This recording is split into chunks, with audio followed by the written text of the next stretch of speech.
Test, test. Let's see. Okay. Audio bot mic levels seem to be popping off, so good afternoon. I hope your weekend has been treating you well. I have been doing a bit of traveling, though it's been mostly for personal reasons. I think I did like a grocery run yesterday, and I just like did another trip today around local stores to kind of pick up everything I couldn't get at the grocery store. So it's been fairly eventful, although I did get my fair share of gaming in, and now I'm going to get even the more gaming in because I'm going to stream this game that I've been into, like, as of late. Halls of Torment. This is a horde survival game. You might know them, popularized by like vampire survivors. This one here is developed by Chasing Carrots, and manages to stand out because you can kind of sort of see here, right? If you remember Diablo 1, old school Diablo 2, it's got that isometric view. You see the models kind of resemble that from that particular game. You got characters here that are essentially like classes from Diablo. So like, you know, in that game you had like the Amazon, the Sorceress, the Barbarian, what have you. Here you have a Swordsman, Warlock, Exterminator, Sorceress, etc. And other elements that kind of speak to it too. It feels like a pretty good how you call it, evolution. That's a pretty big word, but I feel like manages to kind of add meaningful things to the style of game that makes it more than just another one of those types of games. And okay, without further ado, let's pick a character and just get in here. So right away I can kind of show you one of these things that makes the Diablo comparisons a lot more apt. Equipment, right? You even got the slots here, right? You got the headpiece, the body piece, feet, gloves, and the jewelry in the middle. Can pick a different ones of each type, and that will influence your playstyle, right? So thankfully, unlike say later Diablo games, there's no randomized stats. These are all pretty fixed. You just pick the equipment you think will work with your character the best, and roll with that.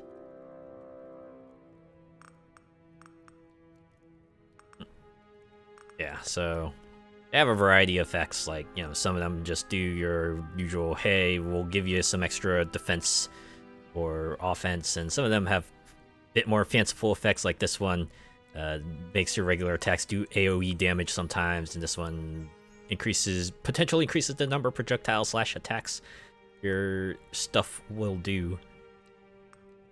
It's all very fun mix of things here. Okay.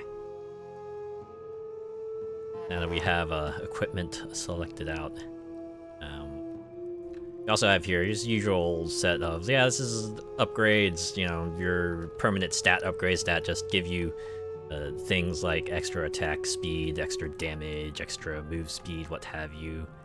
And then over here, quests, right? Think of them like achievements, and each of these quests is tied to an achievement, at least on Steam, so a lot of things to kind of go for if that's your thing. Lots of carrots on a stick, and they do offer meaningful incentives too. Like some of them unlock characters, some of them unlock new items for you to discover and around. Some of them unlock new traits for your abilities, which I will touch on later, and some of them just award you money. It kind of works like Smash Brothers, where you won't see what the quest is until you like complete a quest adjacent to it. So you'll inadvertently complete stuff, and then you'll see like what other stuff you need to do to kind of get the rest of the stuff. And there's like general milestones, quest board, along with quest boards related to each character and the area you can go to. Over here, they call him the cupbearer, but he like kind of manages your potions and stuff. It's a interesting way of doing it, right? These are like your re-rolls, your eliminations that you would see in other survival games. They turn them into potions. It's a pretty interesting way of doing things. Okay. Enough of that. Let's enter the halls, shall we? Start a run. I guess for run number 1, we'll just go real basic here. Enter Area 1, the Haunted Caverns.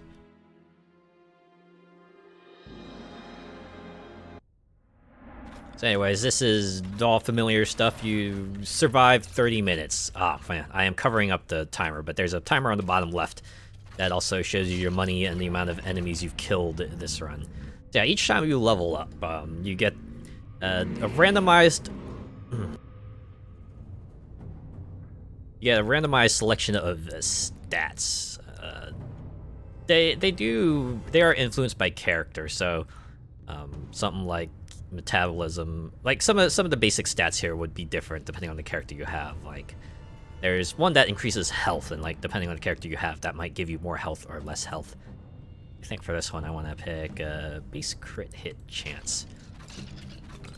Now, unlike other games, you don't get abilities through leveling up, you just get stat boost. The way you get like the abilities or the weapons that you would see in other games of this sort is via these scrolls here, and these will get you, yeah, they call them abilities, but yeah, you can think of like weapons from Vampire Survivors or Army of Ruin or Hollow Cure. But yeah, they're more styled like abilities, right? You know, it's like the class things the class can do, although these are like universal abilities, right? Every character can use these. So I guess among this mix I'll pick Lightning Strike. Calls lightning from above. You can get your Zeus/Thor on, pick your patron deity of choice.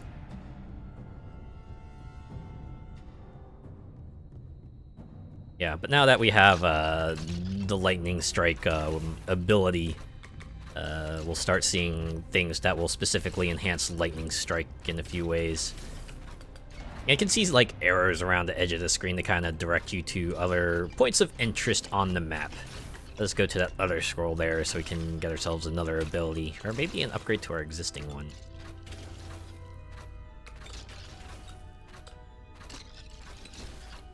Yeah, also like Vampire Survivors and Elk, all your experience comes in the form of gems, and you gotta pick them up from the ground. Yeah, you can see here, this one specifically enhances our main weapon, makes it 30% more powerful.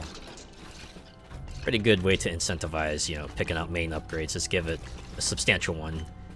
Or you could go for the global one that enhances your character or all of your abilities.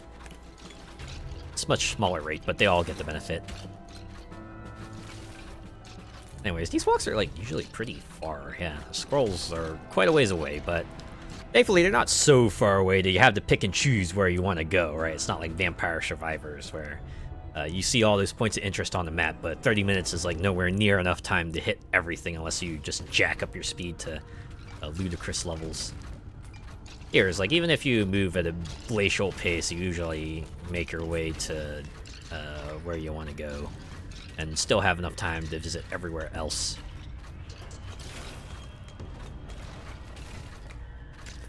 As you might expect, after every minute, the composition of enemies that come after you change. So wave 1 was just skeletons, wave 2 they start throwing skeletons with shields into the mix. Thankfully you can just punch through them by hitting them in the front. It's not like shields completely block their attacks. And now we face off against slimes. I can't tell if those are supposed to be like silver slimes or just transparent, and the ground is just, you know, making them look real gray.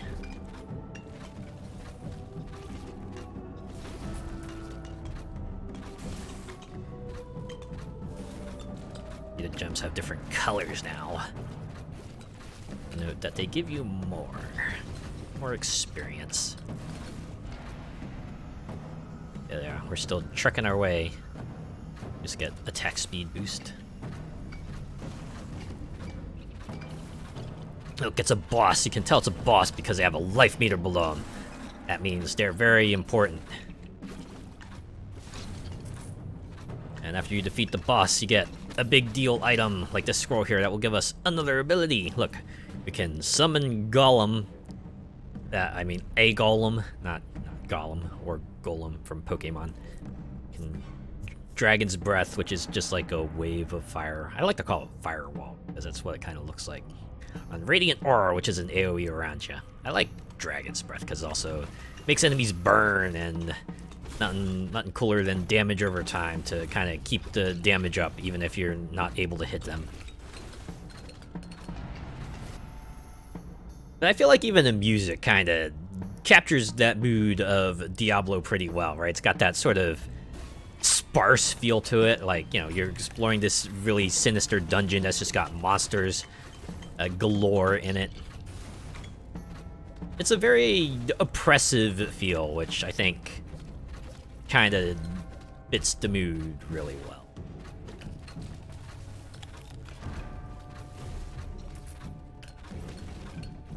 You can kind of see on the top right corner there your abilities you have, and one other thing I like is, like, you see the red bars too that lets you know how long it will take for them to kind of fire off. And yeah, you see here the ability specific upgrade decreases stun range but increases damage and crit damage. I usually pick up Lightning Strike for the stun, so I don't know if I want to decrease the stun range, even if you get like a substantial damage boost. There will be other upgrades that kind of re-increase the stun range, so maybe I shouldn't be too apprehensive about it. Anyways, here's our next ability scroll, and oh. Yeah, sometimes you reach certain points, it'll have a boss that show up to defend them, but, you know, you defeat them all the same. Nothing new about that. Still, like, you know, just damage sponges, big enemies with big HP. Yeah, this is the other fun part, right? It's not always ability. Sometimes you'll get a chest, which gets you items, although in this case it's not an equipment item, it's more like a potion item, right? A choice influencer item. We'll save that one for later. Alright, looks like we got another selection of a ability. I like Summon Golem because, you know, just having another ally on the field you can use to kind of take care of enemies while you're concentrating on stuff is always handy. Yeah. I like how there's like two types of healing items. You got like the food items that restore a tiny amount of HP, and then you got potions, which restore a much more substantial amount of HP. I think the way it works is like food is like 5, it's either 5 or 1%, and the potions seem to be like 10%, given that like the one I got like current restored 49 HP, but if I get more, then that number goes up by a little bit. Dragon's Breath, I usually like getting the ones that allows me to shoot more walls. The way they do extra projectiles and attacks is like interesting, right? They have that sort of decimal number, and I think the way that works is it's like if the number like kind of reaches to a point where it'll be an extra projectile, then they'll shoot the extra projectile. So, like for example, an ability that says like 0.2 extra projectiles means like every 5 shots there will be another projectile, and you know, the more you add onto that decimal, the more guaranteed projectiles you get. Interesting way of doing it, right? It's like not a chance of it, but you'll get like an extra projectile every fixed number of shots. Kind of a cool way to do it.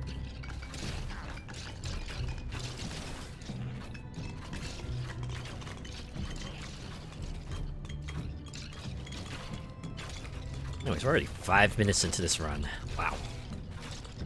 You see, we have more skeletons to handle. They are coming out like a square pattern. It's like that one wave in Vampire Survivors, right? Remember the one in the forest that always like catches people? It's like the cage of vampire skeletons that suddenly appears and just boxes you in. I feel like that's like usually the first big DPS check. Right, it's like if you don't have enough DPS to kind of punch your way through the skeletons, they'll eventually overwhelm you, and you just kind of just eat it right there and then.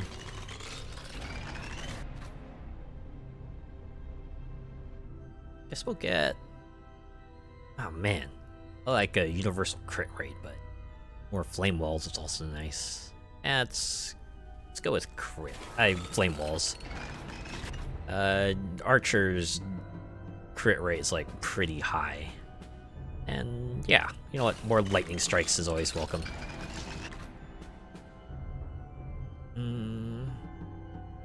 Go with strength here. See, my golem's just doing work. Just spinning around like its milk tank, just rolling out all the time.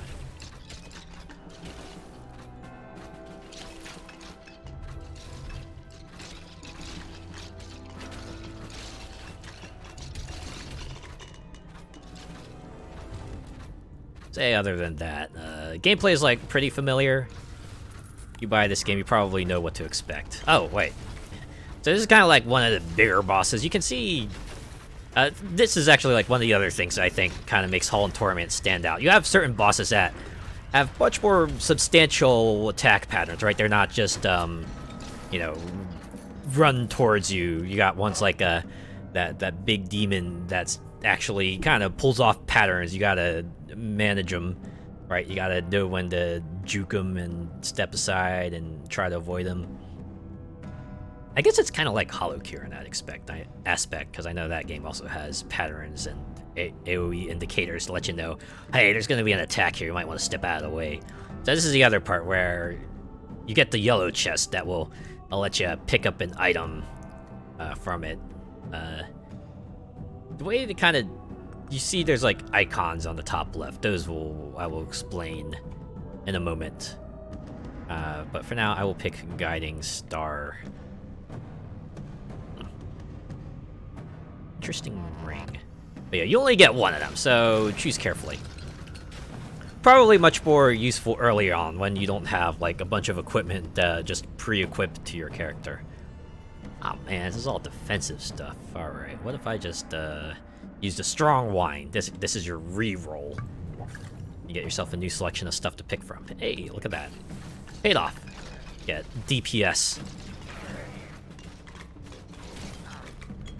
I think that's like the thing with most games that try to introduce RPG elements. It's like, no matter what, people will usually gravitate towards just doing more damage, right? Because who needs like defense if you're just able to kill your enemies super duper quickly?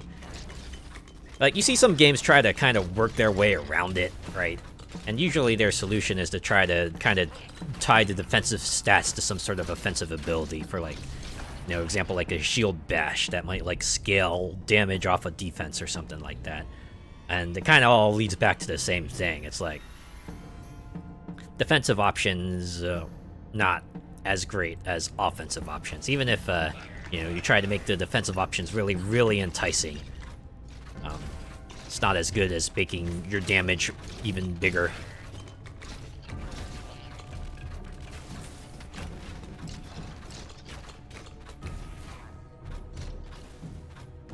I'm gonna see if I can try to get to the well here. That's the bucket. That's a well.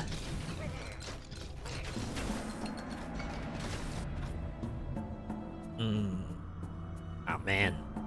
Guess I'll take range, since I do have some abilities that don't have quite range. I think does my golem benefit from range? I know they have a basic attack that kind of has that shockwave thing, so maybe it benefits that.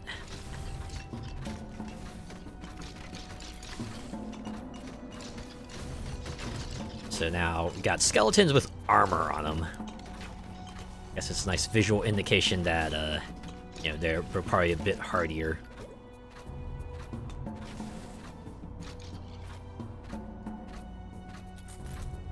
Ah, god damn it! I felt a sneeze coming on, but it didn't happen.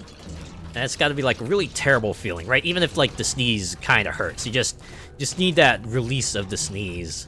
I don't know, something about a sneeze that just gives you that feeling of relief. And when you get that sneeze that's about to happen and it goes down, you just, ah man, makes you wish that you had the sneeze, right?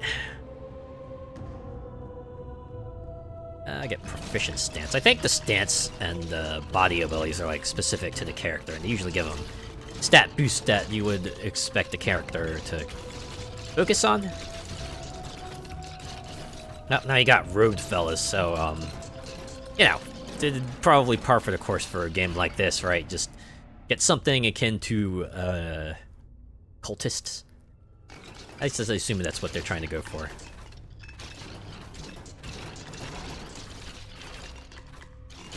Alright, we're about 2/3 of our way through the run here, about to hit minute 21. Okay, so that's not exactly 2/3, but we're pretty close to it. Ooh. Nice way to know you're close to a locale is when an arrow starts going nuts, right? It's not like pointing in a general direction anymore, it starts shifting really significantly. Anyways, this is the well. This is, the way you kind of get equipment to kind of equip to your character before a run, right? Before, like when you start, you obviously have nothing, but as you bring items back up from below, they will become available for you. Well, you have to buy them first with the money you earn, but you know they become available to buy, and conveniently, they let you know which items you have and don't have. So again, the green chest you see here, these are all items that I've picked up, and they're all I can select from them. So it's a nice visual indicator to let you know, hey, don't put any of these. Don't have the guy draw up any of these from below because you know you already have them. There was also a gold band around one of the items you might have noticed earlier. That's to let you know that that's an item you have also retrieved from the well, but you have yet to buy back from the well. I think they call him the well keeper. I forget. And then you have the asterisk here. It lets you know, yeah, it's not retrieved. Okay, so it lets you know on the bottom too. Owned. The other one I think is retrieved. So you know you put it here, and thankfully let you confirm, right? If you're like, oh snap, I clicked on the wrong thing, you can take it back. Anyways, let's retrieve that item. So we won't be able to use it this run, but you know, future runs we'll be able to use it, right? It's forward thinking. It's looking towards the future, right? Just trade the ability to use the item now for the ability to use it all the time in the future.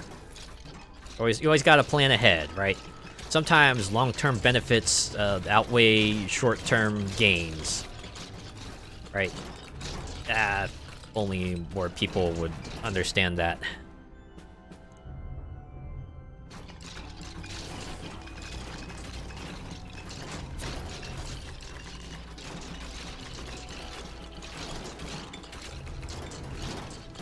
Anyways, the last point of interest that they indicate on the map, and I appreciate that they do point them out, are like those hands. I don't know exactly what they call them, but they're like the magnet pickups you see in other games, where they will just draw every experience gem that's on the map to you. It's handy. That way you can either just try to beeline your way towards them, or at the very least know where they are on hand. So if you want to kind of pick them up later, you can do so. I think for now we'll kind of just stake our claim here and just kill enemies, build our levels up, because I think we kind of gathered everything we needed to here.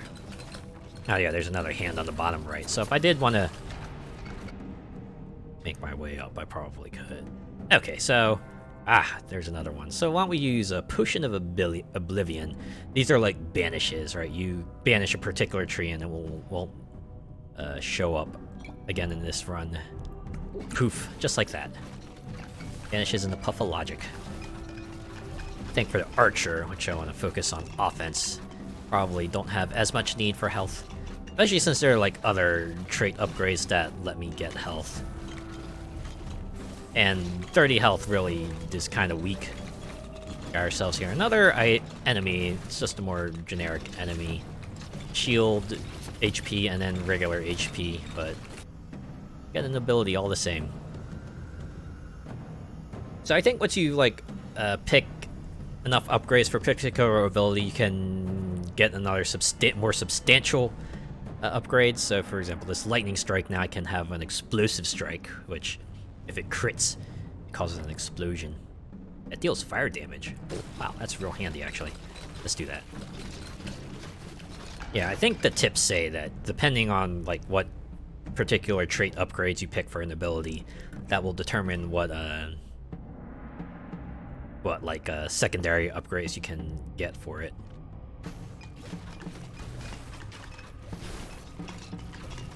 And unlike the other games of this sort, right, where it's like evolution only happens once and it's always like the same evolution, each ability does have like multiple secondary upgrades you can pick from, and it does not seem like you are restricted to one of them, right? I think if you meet the criteria to get like the other secondary upgrades, you will get those as you can get those as well. So that's like pretty neat. It also gives you like multiple ways to kind of spec a character or an ability. You could like just pick one ability and focus on that, or you could try to just to spread out your upgrades and make all of your stuff hit sort of hard.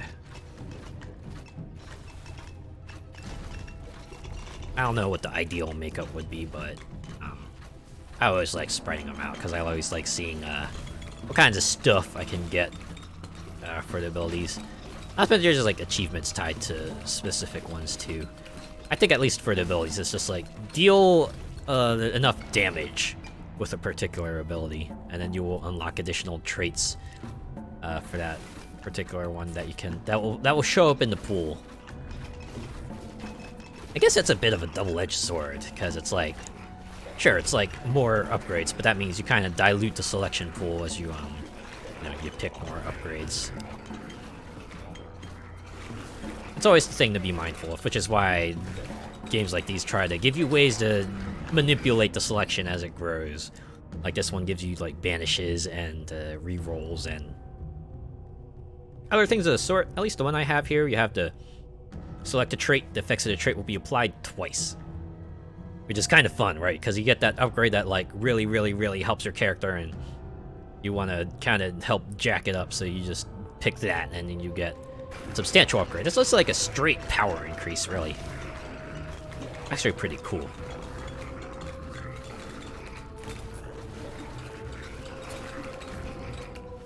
I think when I started out, this was like usually the spot in which my run would end. Just these red enemies just like circling in on you, and just like, oh man. Actually, we'll use the Reverberant with Piercing Wind. Get double the pierce, so now I can really punch through enemies. I think the devs actually put out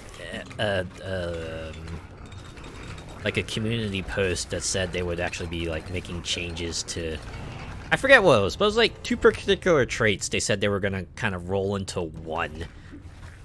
I forget what they were and what they would call the new like stat, but hopefully that will go over well for them.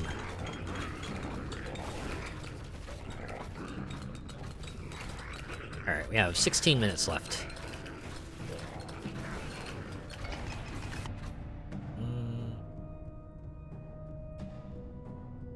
Actually get charges because 0.4 additional strikes. That's like more lightning, which means more chances to explode, which means more fire.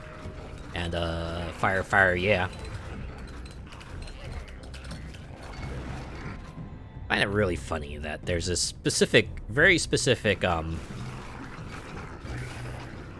upgrade you do that increases fire damage. It's like crazy, but given the amount of things in this game that like just deal fire damage, I can see why they would do it. And I feel like there's like a substantial number of abilities that deal lightning damage too, so I wouldn't be surprised if like some future update they have a character that like focuses specifically on lightning things, and then they eventually have an upgrade that just increases the amount of lightning damage you can do. Although I feel like at some point they gotta do like an ice thing too, right? Fire, lightning, ice. That always seems to be like the 3 elements you see in fantasy games, right? If there's going to be elements, you see fire, ice, lightning. I guess it's because, you know, it feels appropriately magical, and, you know, you can have a variety of effects that relate to it. It definitely gives you kind of a visual and thematic distinction, right? It's like fire is hot and burns everything, and ice is cold and has a nice blue shimmer to it, or white usually, and usually associated with gracefulness, right? While fire is just associated with impulsiveness, destruction, and just like freedom, what have you. And then lightning is all about like speed usually, and sometimes it's yellow, instantaneous, spreads real far, usually associated with like AoE stuff too. It's a good trinity of elements. If you're gonna have elements, usually you will have those 3.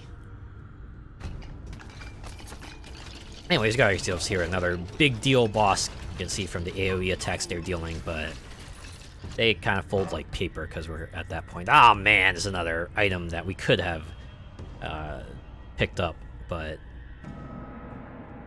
Duelist Spark, 50% damage, -5 for each enemy in your pickup range. Huh. So not good against hordes, but a lot better when you're facing off against singular bosses. really doesn't make it that great most of the time, considering, like, I want to say 95% of this game has you battling against the Horde. I like how they dropped another guiding star for us, even though this is just gonna go right into the bag. Thankfully, one of the things they did not take from Diablo was the grid inventory. You just got 4 slots, right? And that's usually enough for a run. Usually you won't have to contend with more than that, especially when, you know, you got enough equipment that you can kind of make your own loadout. But we'll get that anyway. So yeah, the thing about the well is that you can only retrieve 1 item per run, so you gotta be real careful.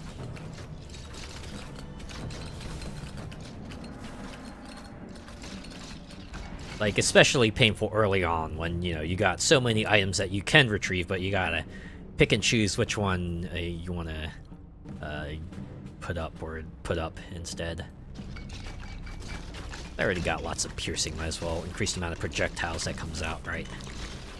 Maybe I should have saved my tincture for that instead. Ah, well. They say hindsight is 20/20. I feel like, in the grand scheme of things, it might not have mattered too much. You know, especially since I've got, like, you know, 42 other upgrades that probably contribute just as much.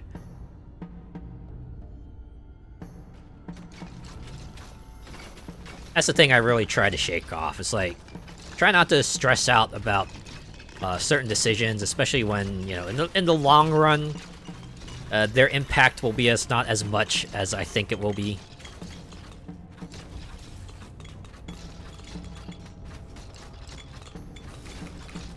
It's definitely something I gotta be more mindful of sometimes.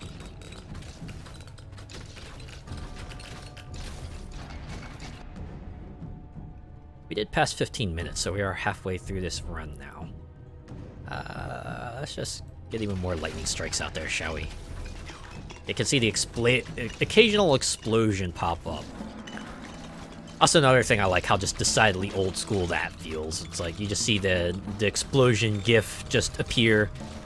Right, even the flame walls are starting to look like super pixelated, which, I don't know. Even if it wasn't like that in the old days, I don't remember. It's been a long time, so yeah, you know. I could be remembering wrong, but it definitely feels like something that would happen back in the day. I think that's probably what matters the most, right? It's not about what actually happened, it's about kind of recreating that experience that you had in your mind at that time. I think a lot of people have said that, right? You don't have to...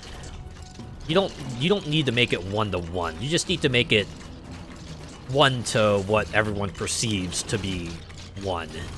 I think that's how I would put it anyway. Right, it could be like 1 to 0.5, but if people remember it as like 0.5, then you're kind of golden. Alright, I guess we'll get Proficient Stance 6. I think that was 6.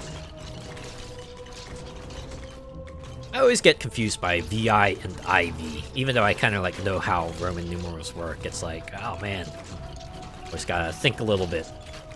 Especially now, you know, we got Final Fantasy XIV and Final Fantasy XVI, so I gotta pay attention to the Roman numerals to make sure that I know what the other person is talking about, right? Especially since those two games are like very different, so you don't want to mix them up, if only to not confuse the other person.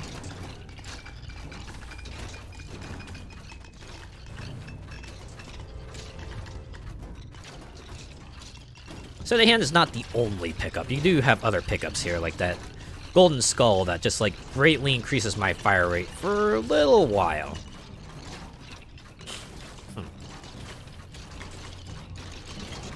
It is being dimmed by chat a little bit, but the other thing I can appreciate is you see on the right, it's like the indicators of like various buffs and effects. So you had the Golden Skull timer appear there earlier. You also see that boots icon that kind of works as its own cooldown, because I do have a set of boots on that like drops a puddle of goo every so often, and that timer just lets you know when the next puddle of goo drops.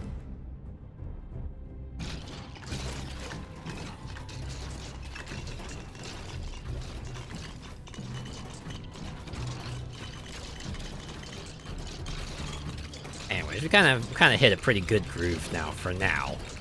Just kill enemies, pick up the experience, and get stronger as we level up.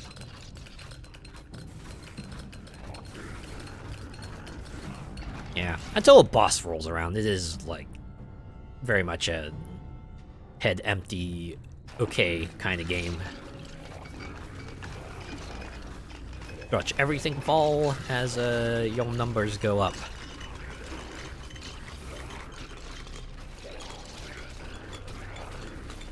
It does make me wonder if we're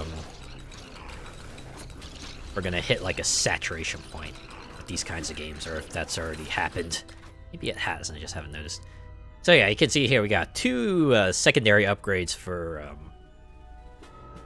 our Dragon's Breath here. We can either change it to a Stream of Fire, which instead of a wave, it's just a quick but continuous stream of fire. It's basically like a flamethrower. The effect for this one is real fun. Like Heat Blast, it knocks back enemies. Because, hey, you can't go wrong with crowd control. I guess there are some other things that are on the map that are really indicated, but they're fun if you do kind of happen upon them, like this book here, right, highlighted in yellow. So it's just to let you know, hey, this is important, maybe you should go check it out. So let's check it out. The trails of blood led us into the darkness, where two morbid shrines awaited. Each of them demanded a sacrifice in exchange for a fragment of a powerful token. The token of pain, which betrayed its old master and would yield us the power to finally end his atrocious reign. So, like, this is another part that I really, really dig. They really kind of commit to that old school ARPG aesthetic, right down to, hey, we're gonna just take you to this alternate screen, maybe show you an icon of what you're seeing here, and then a little voiceover, right, along with the text that just slowly scrolls up. This gets real fun when you're like talking to NPCs. Unfortunately, I've like rescued both of them that they have in this early access build so far, but it's great. You just see their mouths just move indiscriminately, make it look like they're trying to speak. It's like like their low poly faces and everything. It's like, it reminds me of RuneScape almost in a way, right? That one also had that sort of low poly face kind of moving in random ways to make it look like they're speaking. It's great. It's really great. Anyways, let's continue. That was basically just like lore related stuff, just to let you know some of the backstory behind this game. Is like, oh, this is kind of how this place came to be. Ah, hello, Godfather 154. It's good to see ya. Derp. It's a derp face. At least that's what the name of the emote is, apparently.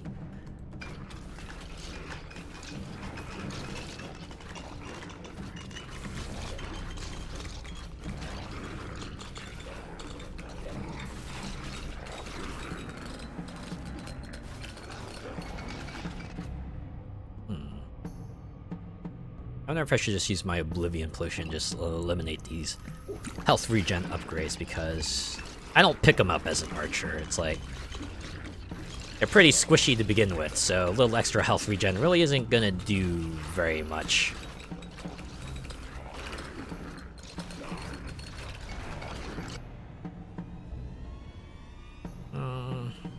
Actually, we'll increase the crit rate, because Lightning Strike relies on crit to kind of activate its extra effect. So why not let it proc even more?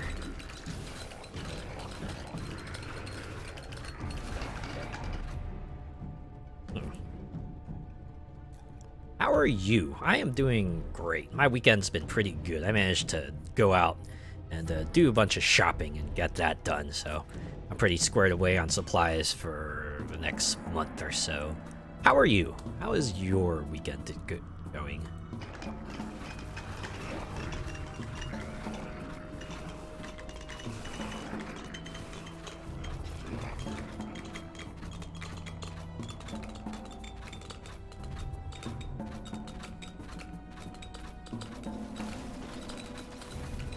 Another thing I kind of dig about when the waves roll over, you kind of see the enemy numbers thin out as the time approaches the minute marker. I guess it's like kind of just a way to give you a little breathing room before they start throwing some new stuff at you.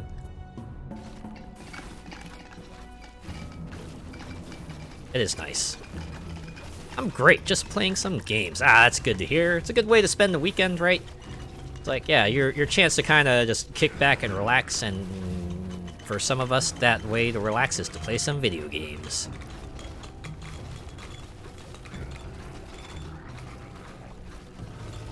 Oh, they are coming out in bigger numbers. What is it with slimes and always giving those types of enemies the ability to just become more enemies when you defeat them? It feels like that's like, if you have an enemy that's going to split into more enemies when you defeat it, it's like always going, it's most of the time is going to be slimes. I wonder if it's because it just feels the most reasonable. I guess because it's like, you know, it's a big amorphous blob, and it feels like, you know, you can split an amorphous blob into smaller amorphous blobs, and, you know, because it would just feel appropriate, make them all aware. Anyways, that was a gold slime I just killed. That's your kind of pinata enemy for this game. You manage to defeat it before it turns into a regular slime, you get a good amount of money from it. So it's pretty cool. Yeah, there's another one. Oh, hey, I happened upon a hand. Cool. Guess we'll go with Dragon's Breath. Recovery. Make it fire more often. And those gold slimes used to be a bear to kill, but with the archer, since I could just, you know, just focus fire on that, and my arrows have enough piercing to kind of punch through to them, always works out. Anyways, it's going to be a flood of levels now, because we just got all the experience that we've left behind just coming towards us, so it'll be like this for a while.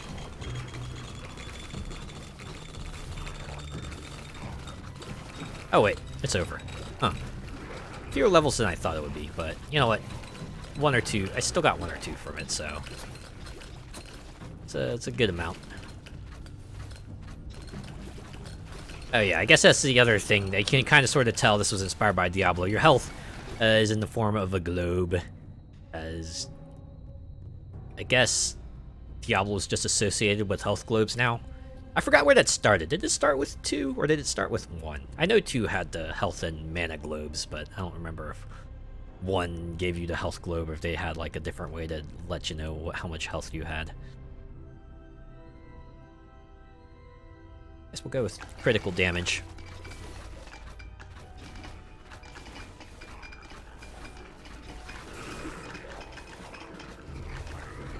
Oh, it's another big deal enemy here. So yeah, it's not always AoE attacks, right? They don't always have AoE indicators. Sometimes they'll do different things. And again, this is like one of the things I like about this game, is that, you know, the bosses are, some of the bosses are more than just, hey, we're just gonna come after you and chunk your HP really hard. Oh man, a lot more asterisk items. Ah, and I already brought up the one I wanted to bring up, but yeah, this is the one I probably would have taken if I had been more patient. Ah well. Haven't played Diablo before. Ah, that's okay. Alright, there's a lot of games out there, so it would be absurd to expect people to have played everything, right? That being said, like, I think like almost all of my friends picked up Diablo 4. Like, I don't know. I guess they must have just been really impressed, because I know they were watching people stream the beta tests and everything, and they were like, oh yeah, that looks surprisingly impressive, and they all picked it up, and they all seemed to enjoy it. At least until the Season 1 patch notes rolled around, and then they saw everything was getting nerfed, and they weren't quite fans of that. I don't know, I didn't pick up Diablo myself. I bought it, still haven't tried it. I haven't bought Diablo 4 either. I think it was like mostly because its release was also close to the release of Street Fighter 6, and I decided to pick up Street Fighter 6 instead, and I do not regret picking up Street Fighter 6 because that game is fantastic. I think it's just like really hard to understate how much Street Fighter 6 just managed to wow me over with its presentation. Like, it's the way they just give everything so much more personality to it, right? It's like they managed to change the versus screen into something that just managed to give each character an additional touch to it. Even the character select has just feels a lot more lively, right? It's like you pick DJ, right? Before you select him, he's just there, just jamming in his own little world, and you select him, and then he jams even more. Right, you get to the walk down, he's just like walking down the hallway, and he's still jamming, and just the way it just makes it get kind of really helps generate up the hype, right? The walk down the versus screen feels like them walking towards the ring, right? They're just like doing that honorable thing, and the way they pose while the camera then rapidly zooms out. You have explosions and the big versus sign in the background that really gets you pumped up to fight.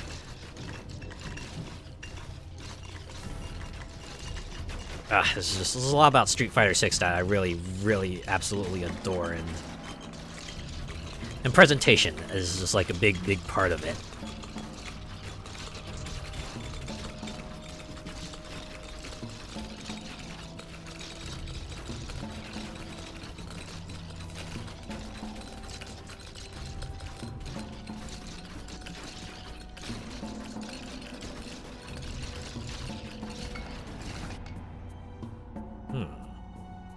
We're nearing 5 minutes. We're just about to hit the end of this run here.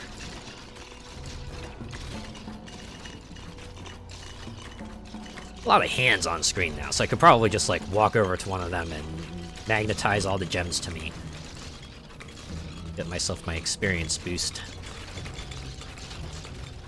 So many enemies that even my Pierce does not let the arrows reach the end of the screen. They actually kind of stop it in the middle. Kind of nuts. Also, could you imagine what this wave would be like if I had less Pierce? Oh man. Glad I doubled up on that Pierce now.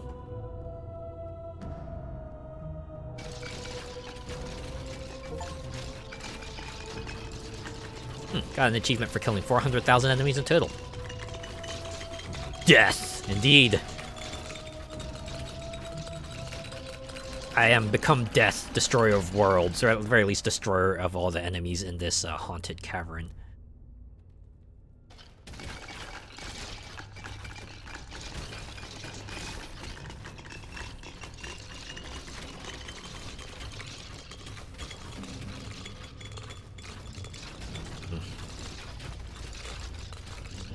I might have said it already, but all this talk of Diablo 4 has made me interested in checking out Torchlight 2. I remember buying that like eons ago, and I started playing it, but like most other games I bought around that time, I really didn't continue.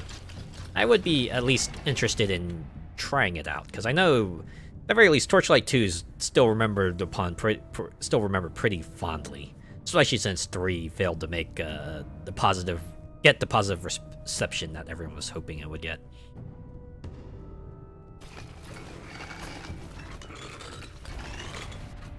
And of course, its popularity was helped that Diablo 3 was kind of floundering at around the same time, so people were able to point to, hey, you want to play a game that is like the old school ARPGs you remember, like Diablo 2? Or here's Torchlight 2.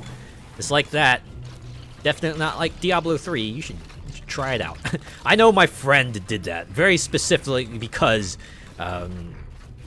he was so disillusioned with Diablo, bought Torchlight 2, because like, I need my ARPG fix, and Torchlight 2 will give it to me.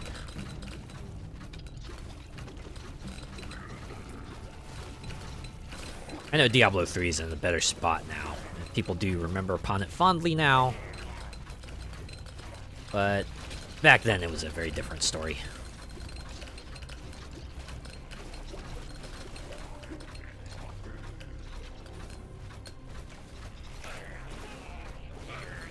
So many games, but I only do 3 streams per week, and most of them are already like longer playthroughs, so that leaves like just one slot where I can do stuff like this. Or maybe just a look at a game real quick, right? Maybe you won't commit to a longer playthrough, just give it a look at, right? Give it a shot, let everyone see what it's all about, and then and try some other ones. Or it could be something like Rogue Bookers, like, man, I really dig this game and I'll play it, so I'll stream it so I have an excuse to play it some more. I love open world MMORPGs. Yes, they're pretty fun, right? I remember, I guess it's not an MMO, but stuff like the Elder Scrolls I really liked, because, you know, it's just like a vast open space, a million directions to go, a million things to see, and it's like, just go out there and go nuts, right? Go make a name for yourself, or get the best gear and become the awesome master of the land. As MMOs managed to help give you some structure to it. At least more of a structure, because, you know, you got the starting area, so you can build out your character, and then you get your starting quest line that points you in a recommended direction, and you just work your way from there. So it's good stuff. It's like part of the reason why I got into Final Fantasy XIV for a bit, because they do how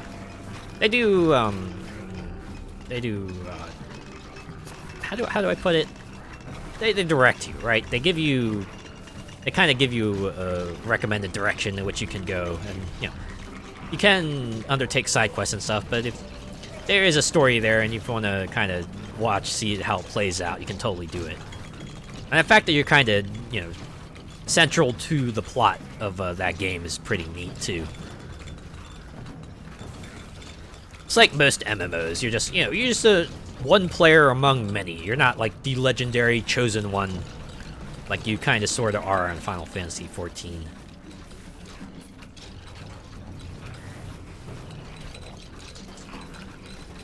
Never been a Final Fantasy fan. That's okay. Sometimes it's not for everyone.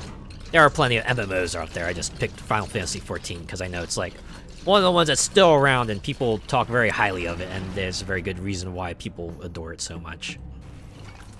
There are other MMOs that are still kind of rolling along. Obviously, there's World of Warcraft, and other MMOs too, right? I know Lord of the Rings Online's still around. I believe it is. I think EverQuest is still around, though amusingly enough, I think EverQuest 2 was, like, shut down, if I remember correctly. And you know, but probably a bunch of free-to-play MMOs as well.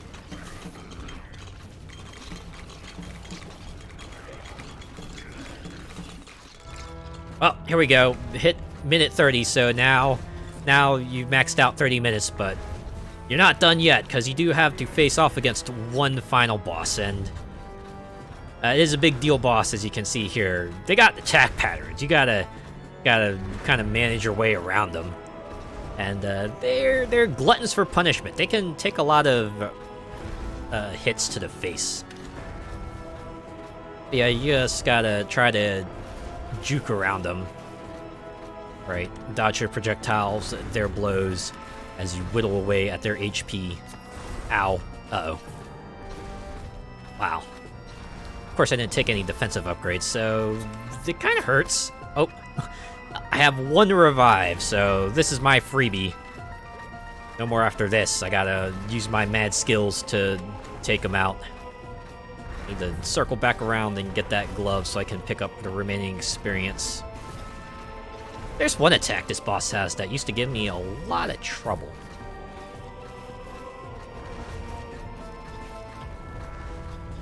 Okay. So this will, like, pick up the remaining experience on the field. Okay, that gets me a couple more level ups. Increased burn chance. And then after that, it's just gonna be me and my skills. That's all that's gonna be left. That's all that I have to defeat this boss once and for all. Ow. that was like another type of pickup. It's useful for like the creating of the potions that you see there, that you saw earlier. But they spawn the green enemies. Thankfully, those green enemies are like very easily defeatable.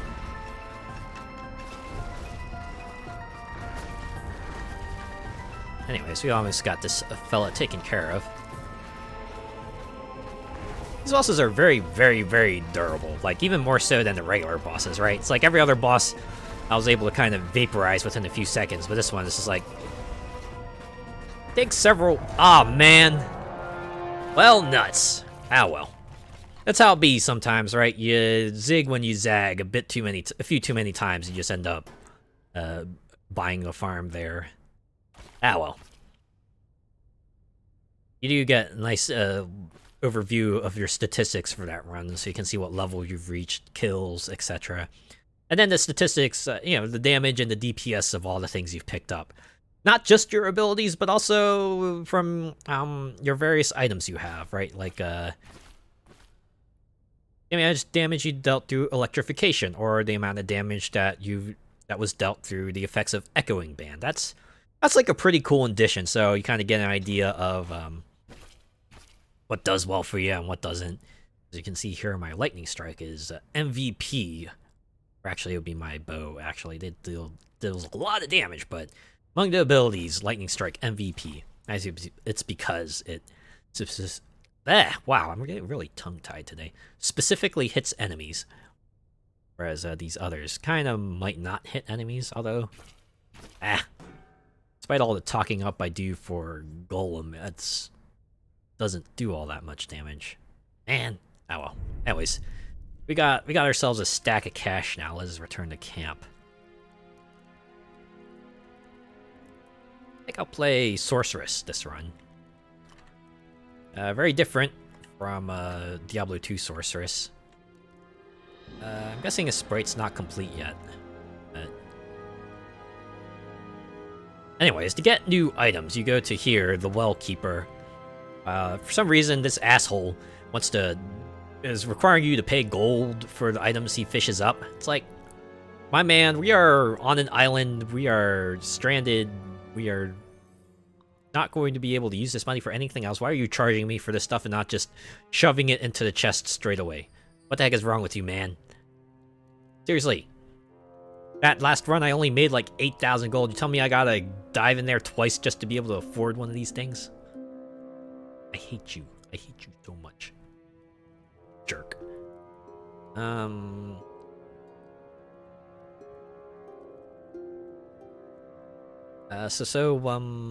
of the other things you can pick up, right? Aside from equipment, you can also get bottles, and those are what lets you increase the amount of effect potions, or like trait selection manipulation potions you can get, which is like pretty rad.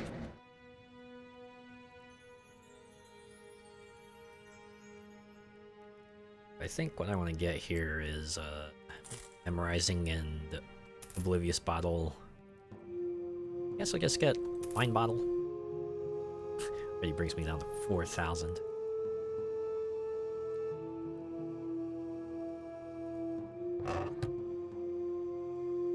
Oh, I haven't tricked out the sorceress yet. All right, what equipment should I give the sorceress?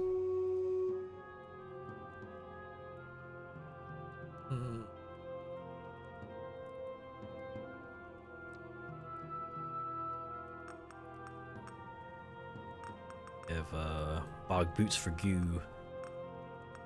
It's for extra health and a little bit of defense. Like the hunting gloves. That's always nice.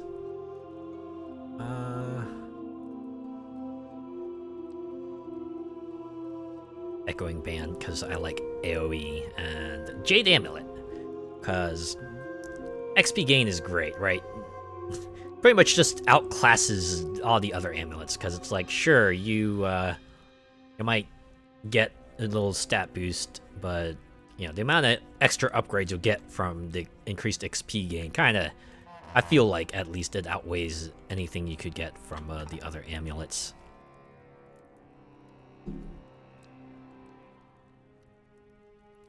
Okay, what sort of blessings should we pick up here? Hang on, I'm actually gonna get a swig for my drink real quick.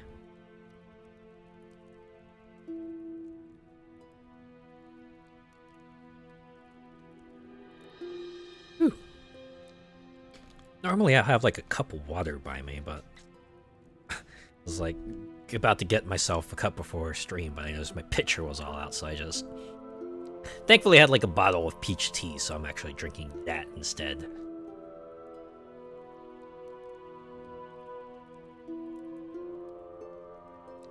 I've really been trying to drink more tea. At the very least, try to mix it up with like fruit flavors because I like a good fruit flavored tea. I wouldn't necessarily go for like sweet tea because that's like a bit too overly sweet for me. Also, I imagine a lot of people will probably go, "That is not how you drink tea. You're not supposed to put a bunch of sugar in it, you stupid American." Can't exactly blame them for that, though.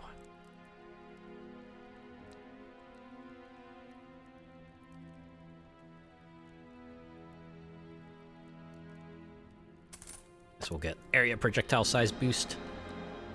Nice part is, like other games of this ilk, you can refund the money that you spent on it. You'll get all of it back. Go ahead and respec as necessary. It is a nice touch.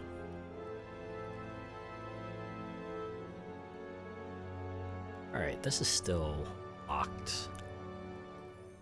I do like how they have the ingredient names there, but it really doesn't matter too much what they are. It's just that they are there, and then you get bottles that will increase the potions. Yeah, you can kind of sort of see the face here, right? That looks like that sort of face you would see in a 90s game, right? It's like low poly, sort of has enough texture there to let you know that, yeah, this is a person. But it's definitely very 90s face.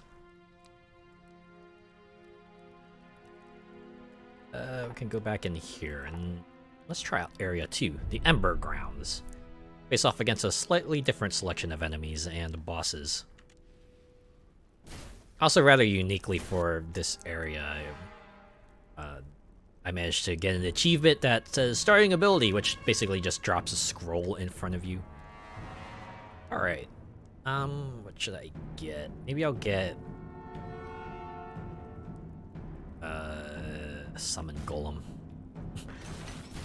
I know it's like not the best in DPS, but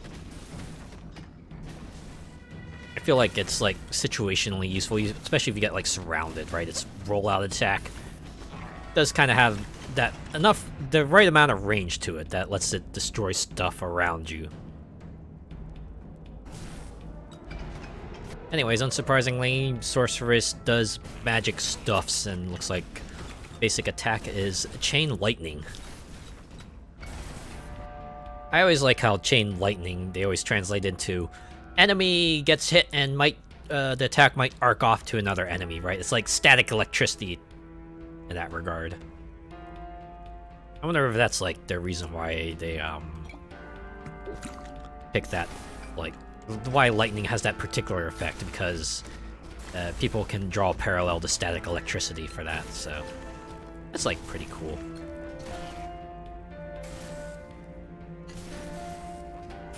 Anyways, this has like a different track, but it's got that sort of similar oppressive feel to it. Feel of desolation, maybe a little bit of hopelessness too.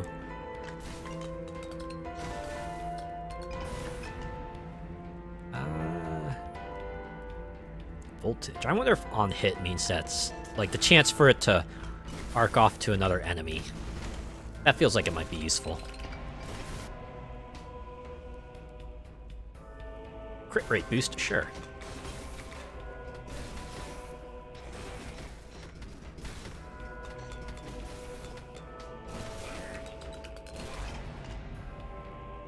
And why not? Attack speed. Just let that lightning pop off even more frequently.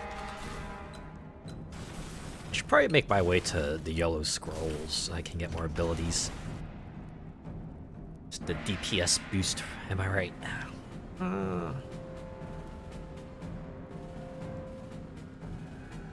Just gonna go ahead and obliviate the defensive upgrade there. I don't know why I said obliviate. I don't think that's a word. I think I probably meant to say, like, obliterate. The thing I always got to be mindful of is, like, the word I think is a word, but is really not a word. Like, I remember when I tried to use conversate, right? You think that would be, like, the word you would use to talk with other people, but no, actually the word is converse. That's the one you would be looking for, and that's the one I have to be mindful of, right? When I talk about talking with other people, I have to remember I converse with them, right? That's what you do. So we're gonna obliterate this one here. Because if an enemy touches me, then the run might as well be over, right? This means I didn't get my DPS high enough. No matter defensive stat will help mitigate that.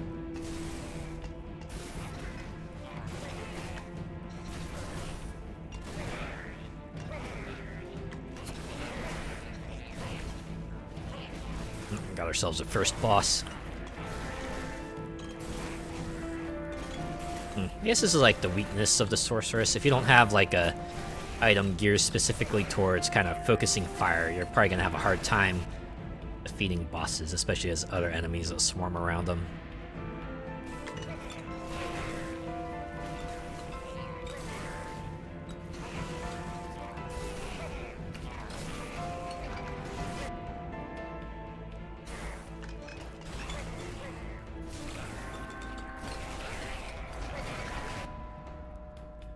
Strength, because that's just damage. And, why not? More attack speed. Ooh. Dragon's Breath. We got fire and lightning. I don't think this game has ice abilities yet. Though, again, if they want to keep with that sort of old school feel, I feel like ice abilities are an inevitability.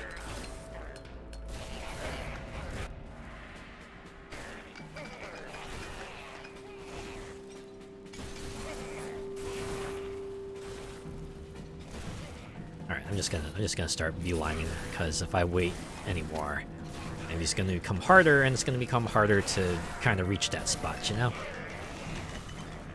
Good to get it early on while it's easier to do so.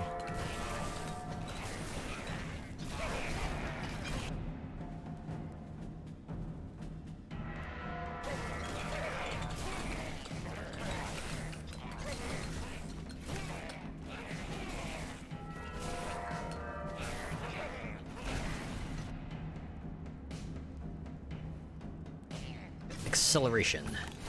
Acceleration.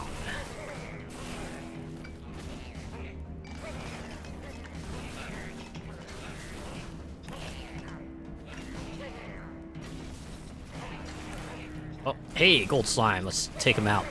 If we can. I feel like my current DPS might not be enough. We'll see. Oh, I guess it was. Alright, little money bonus. I'm cool with that. I'm cool with that.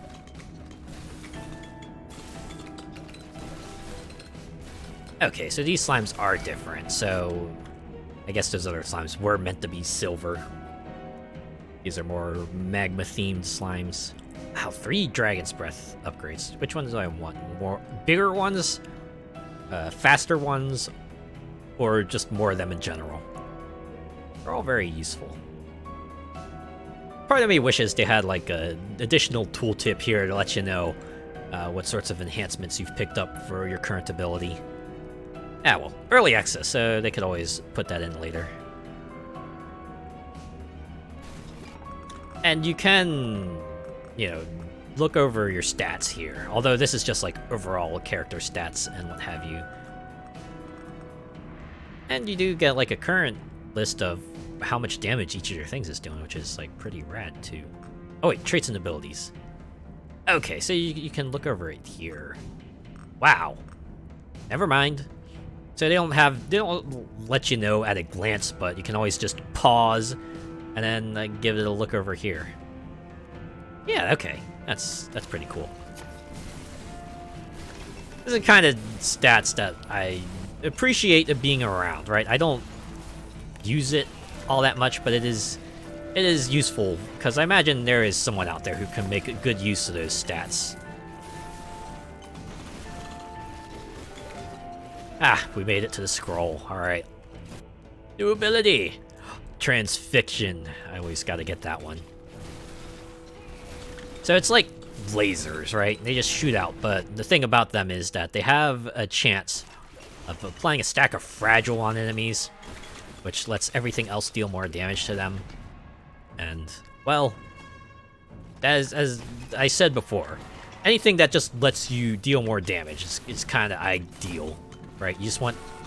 If you can kill them faster, that's really, really, really what matters here. Especially, you know, since these kinds of games, difficulty comes within the quantity of enemies usually, so any ability that lets you kill them faster and helps you cull those numbers, keep them at bay at the very least, is super useful.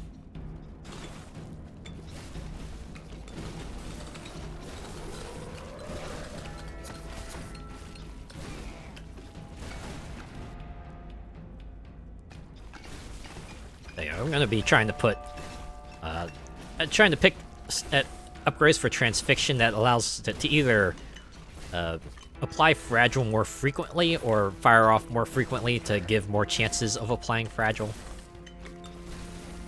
That'll probably be my current plan of attack here.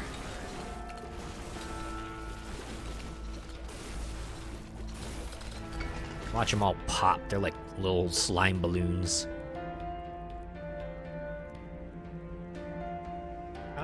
Which one should I get here? Weapon proficiency. Make chain lightning hit a little bit more.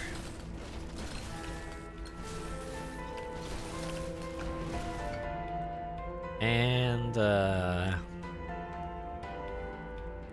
increase piercing. So transfixion. Okay. Yeah, it hits more enemies. I hope I'm pronouncing that correctly. I always want to say like transfixation, but it's not. That's not how it's spelled. I need to look up that word and see what it actually means. I'm pretty sure it's like appropriately connected to what this ability does. Anyways, we got ourselves here a boss with slightly more elaborate boss. They got attack patterns, and unlike other bosses of its sort. Oh man, no new items to. Well, there will be more yellow chests, so no need to panic just yet. And if all else fails, I can always bring up a bottle, right? Just to have that ability to get more potions out there. Guess I'll get Clay Golem. Adjustment.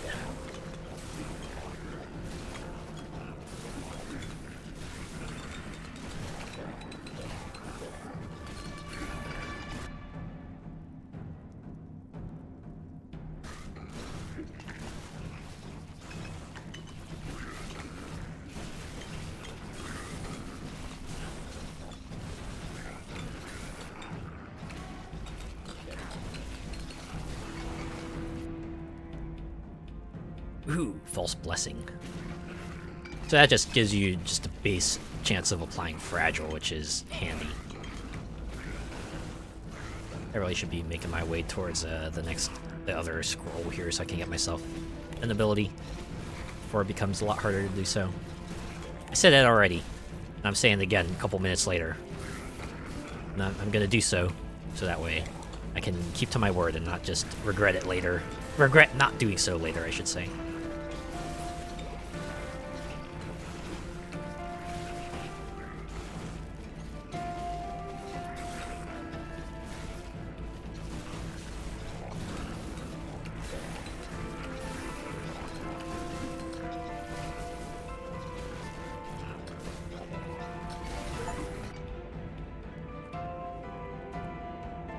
But I do have achievements for, like, reaching certain level thresholds for the first time on a character, which is pretty neat. Sometimes the rewards range from a money bonus to, like, additional traits that can show up in the selection. Just go with, oh, it's a 10% crit chance. I'm gonna tincture that, get myself a 20% crit boost. Let's see what my crit rate is now. Look at that, 60%. I always find crit rate funny because it's like the joke there is like, man, just hit that fabled 100% so I can just deal, you know, crit damage all the time. And that's always like, just like a substantial damage boost usually, right? You up your crit chance. And which means, you know, your chance that you deal big damage to stuff goes up, and that usually lets you kill enemies faster, which lets you keep hordes at bay for longer. So it's very useful. Though you do have to admit, it does come with diminishing effects, right? Obviously, if you get above 100 is probably useless depending on the kind of game, right? Depending on if a game just gives you 100 max, or they like maybe give you additional benefits beyond 100% or not. Most of the time, it's like 100. Once you hit 100%, you're kind of good, right? Start finally focusing on other things.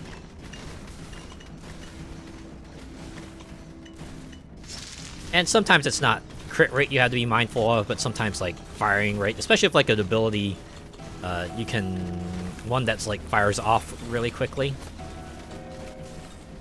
Because if you got a lot of projectiles out, that means it's like plenty of chances to crit already, so you don't need to have such a as high of a crit rate. Anyways, this slime boss is kind of like just, you know, the common trait of slimes just magnified. Although it's a slightly different way, right? It has multiple life bars, and every time you deplete it, then it gets smaller, becomes smaller slimes, and then you gotta deplete the life bar again, rinse and repeat a few times until you defeat it once and for all. I guess we'll just apply shots in the backwards direction now. Why not hit them both ways? Might not be useful in boss battles, but it'll at least be useful in hordes. That doesn't mean I can just, you know, flip around and then kick their butts.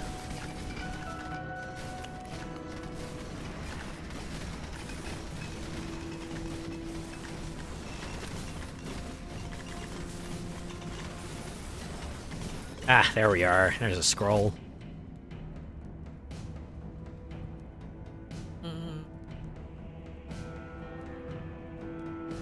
So we'll get Heat Blast.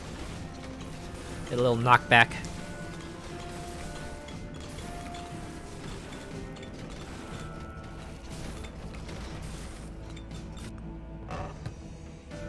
Ooh, a memorizing bottle.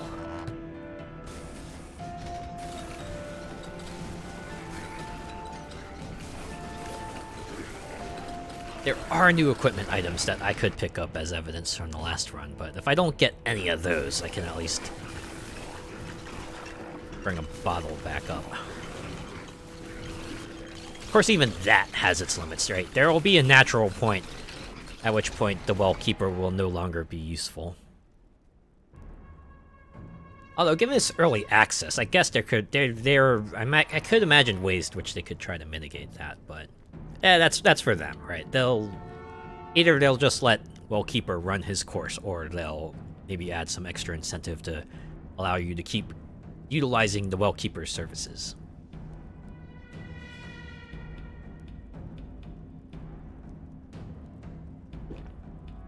Sorry, I just need a little bit more tea there.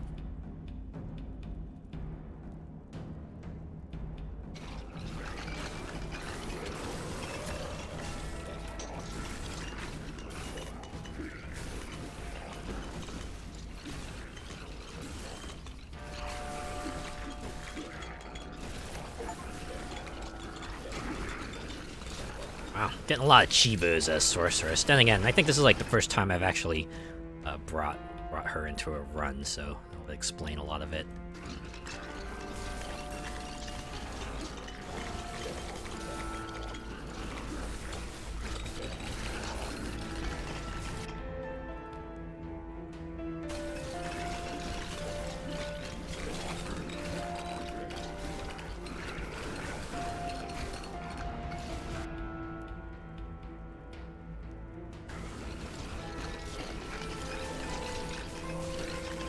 You know, one thing I will give the Diablo series credit for, and granted it's not like the only one that's done it, but the one I do kind of dig about it, right? It's like starting with 3 and 4, it's like your classes aren't locked to genders, right? You remember how Diablo 2, if you wanted to play as a sorcerer or an Amazon, or I forget, I think it was like an assassin. They were all female. Every other class was male. Glad starting with Diablo 3, you could choose between like a male or a female version of a class, depending on which one you wanted to be. And they kept that with 4.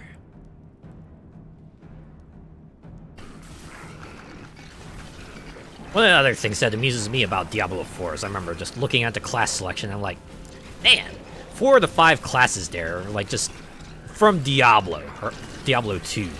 Right, you can be a sorcerer, you can be a druid, you could be barbarian. Well, granted, that was also in 3, so that's not too surprising, but I think the only non-Diablo 2 class that they have in 4 is the rogue. Well, I imagine, I can at least see why they would go with rogue and not Amazon. Though I wouldn't be surprised if... Nah, Amazon is kind of a weird... Yeah, we'll see what they do with it later. Who knows? They might bring it back, they might not.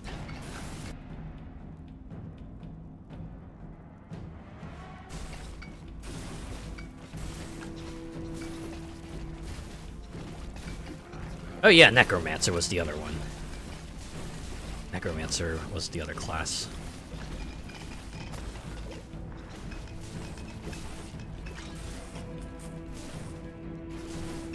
Forget the base classes in Diablo 2. They were there's Barbarian. I believe there was Necromancer. There was the Sorceress, Amazon. Trying to remember, was it Druid? I remember there being a Druid. I think that was like the other class. Yeah. And then for expansion classes, I think one of them was Assassin, and the other one was something. No, I'm gonna look this up. I'm gonna look this up once this run ends, and we'll know what the Diablo classes were. I remember the Diablo 3 classes were like Monk, Wizard, Witch Doctor, Barbarian. Once again, why is it always the 5th one that I can't? Why is it that I can only remember like 4 of the 5? The 5th one always eludes me. But the expansion classes for Diablo 3 were like Crusader, and I believe Necromancer.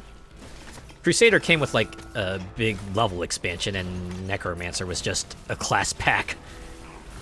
I always found that amusing.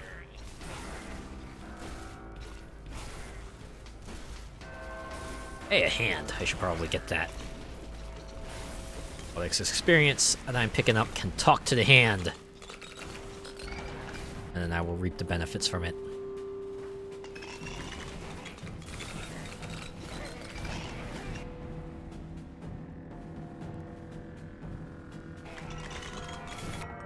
I think about it. Do they have here? Okay. So you just show the icon twice. They don't like put a symbol to it or anything. I guess that makes sense. Ooh. I like how they specify here magic and elemental. It's like as if they're 2 different things. I always thought magic was like elemental. Like, even if it was just, like, something like a magic missile that's, like, neutral element, that is still kind of an element. Well, I guess it depends on the setting. Some others might just call it no element. It's just magic.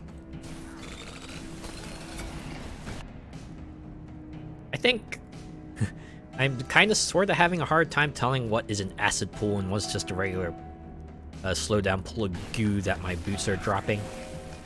It's like, if you look carefully enough, if I look carefully enough, I can see that the shades of green are different, but kind of at a glance, it's kind of hard to tell.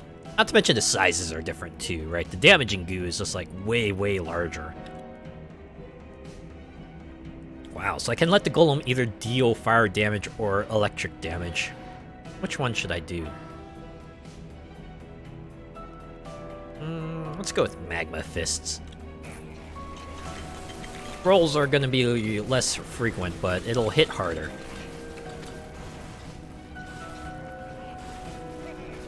I don't know if I'm gonna be able to reach the end of this run with this character, but that's okay.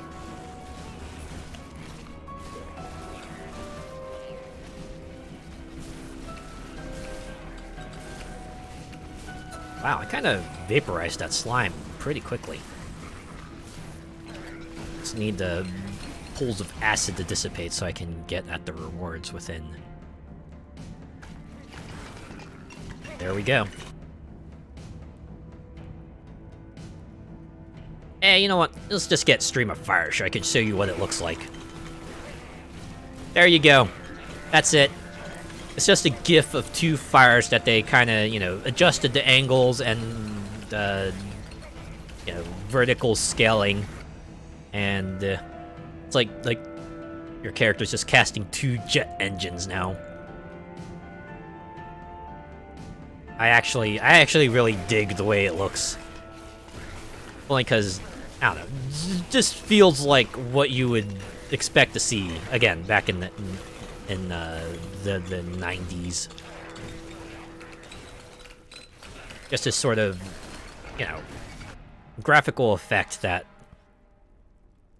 is only there to let you know as a visual indicator and not really there for kind of any sort of spectacle or anything like that. I really, really appreciate the commitment to the style.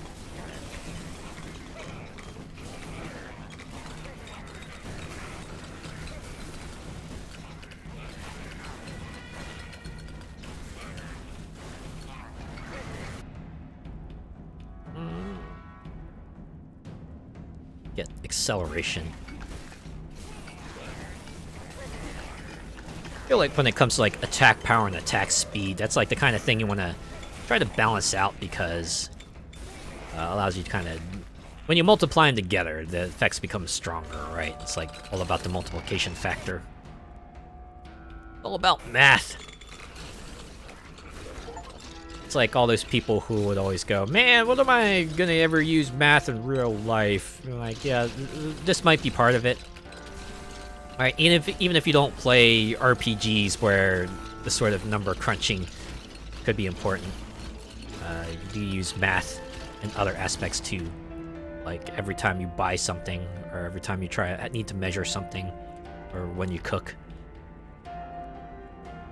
I guess more of an argument can be made if, like, you know, for things like, say, trigonometric proofs or pre-calculus, because those might be things you might not use. But when it comes to things like geometry, algebra, maybe even trig,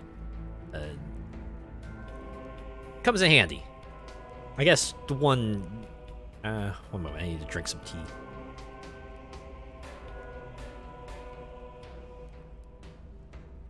My bottle's running low.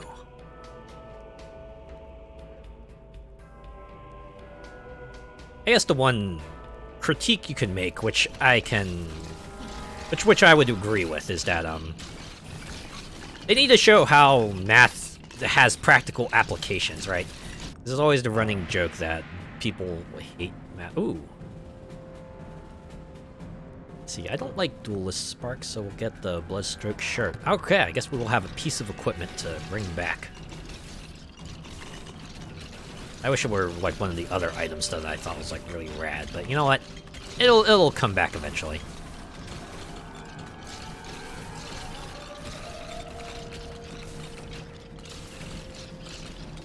At the very least, when I was in school, the problems would always just be like the more abstract kind, where it just go, hey, here's 2x plus 5 equals y. Now figure out what x and y are. And I think if we had like more word problems, where it's something like, you know, there are 5 crates and each one has 5 crates, and you're supposed to get 100 items. How many items should each crate have, or something like that? That would probably at least give the math a connection to real world problems, and maybe that would help people turn around on it.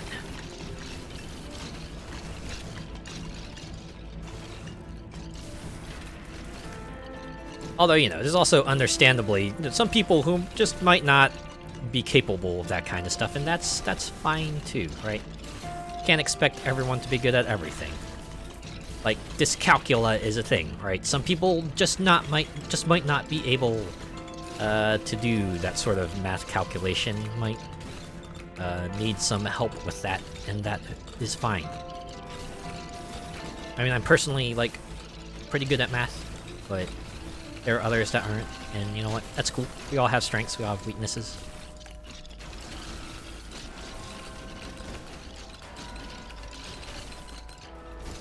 It's like, with me, I'm not, like, the best at maybe, writing. Like, spelling isn't the best either, and I don't know, I've always been told my handwriting sucks, so, you know. I guess you could say, when it comes to, like, reading, writing, arithmetic, my weaknesses would be, like, writing. Huh. Guess we'll go with attack speed here. I'm sure everyone else has their strengths and weaknesses. Everyone have, like, a particular subject that they were really, really liked, and conversely, subject that might not have been really fond of. I guess for me, apart from, you know, the writing-focused classes, I was also not a fan of, surprise, surprise, I was not a fan of physical education. I was like, yeah, gym classes, I was never big on them. Let's say, at least thankfully, for me, the majority of the gym teachers I've had were, like, at least, they didn't work you to the bone, and they didn't make a lot of fun of you.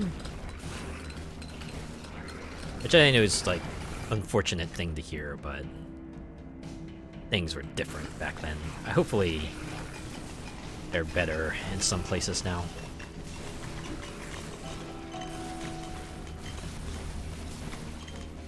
Thankfully, my particular school had a thing where if you, like, did sports for even one season, like, in your junior and senior years, they would just, like, let you be exempt from taking a gym class, which came in handy, because then you could use that period to fill it in with something that you really wanted to do. Like, say, home ec, or graphic arts, or other things of the sort that you could choose to do, which is pretty cool.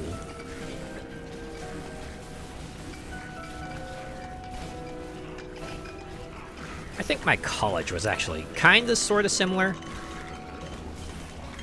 That if you like did sports, that would give you a small amount of credits towards like your physical education general credits requirements. So I did like sports for my first few years, and then called it good after that.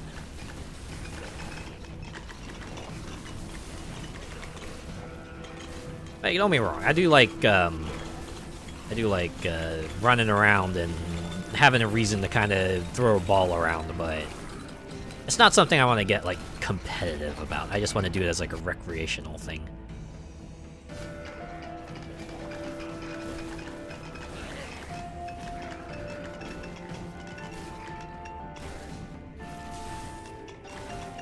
I also used to do, like, a lot of tennis, but looking back, I was not the biggest fan of it.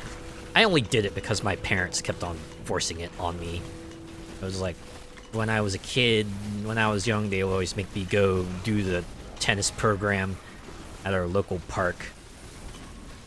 And whenever practice was done, they wouldn't let me go home right away. They would make me stay for an extra hour and do more tennis stuff. And, like, I guess part of me just came to resent that, right? I don't know. It gets... it's just like, they always seem to think that if they forced it on us, we would eventually come to enjoy it, and I think even now, they don't realize that That just made me resentful of it. I remember they even talk about, I was like, oh man, I thought maybe you'd come around to enjoy it, but wow. Do people not know just how psychology works at all?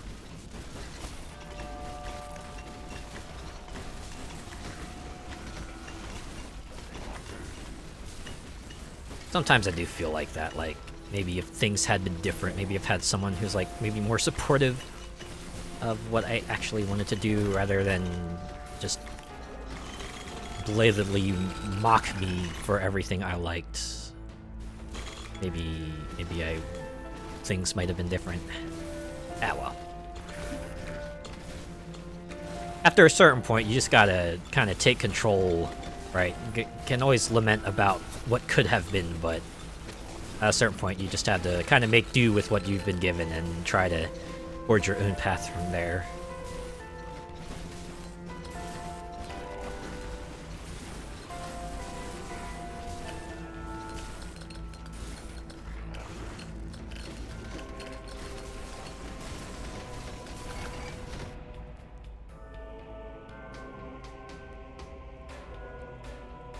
So we'll get Vanguard.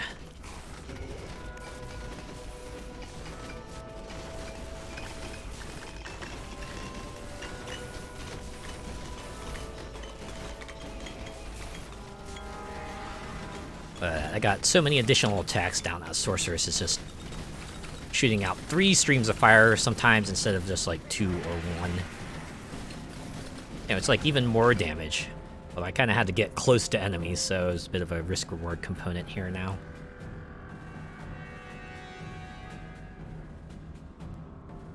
Actually got a reroll. Hey, crit damage bonus. Alright, since we got a high crit rate, that comes in handy.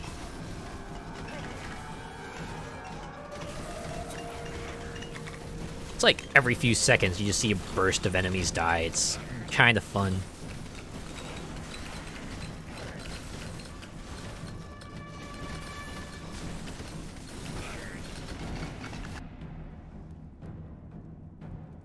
Should I get here? Vanguard.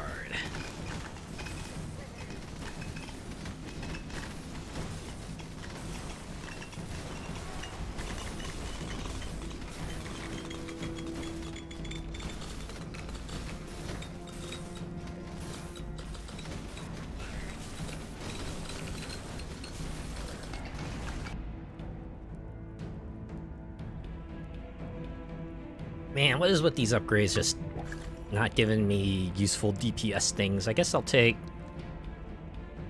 channeling.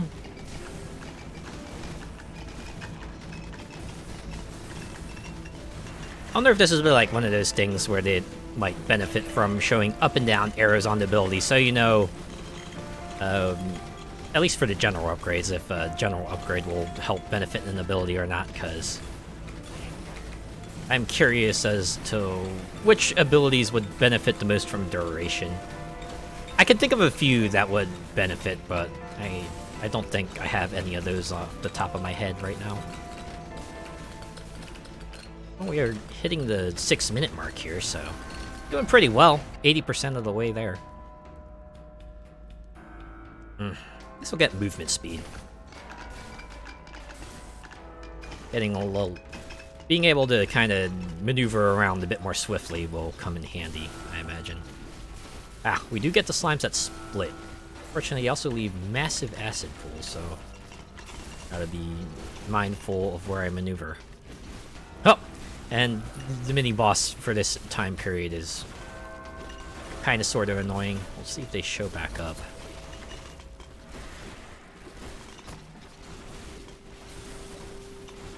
Okay, they're down there. It's a sandworm. Basically, you know, they'll have periods of time where it burrows under the ground, and you can't hit it there, so you gotta wait for it to pop back up, and just try to aim towards it and hit it with everything you've got.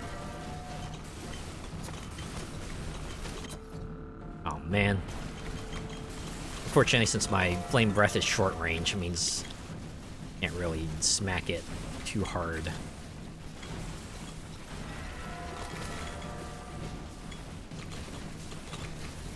So many slimes here. It makes so many acid pools. It's like sometimes it gets really hard to kind of make a path, because sometimes you end up closing them off inadvertently.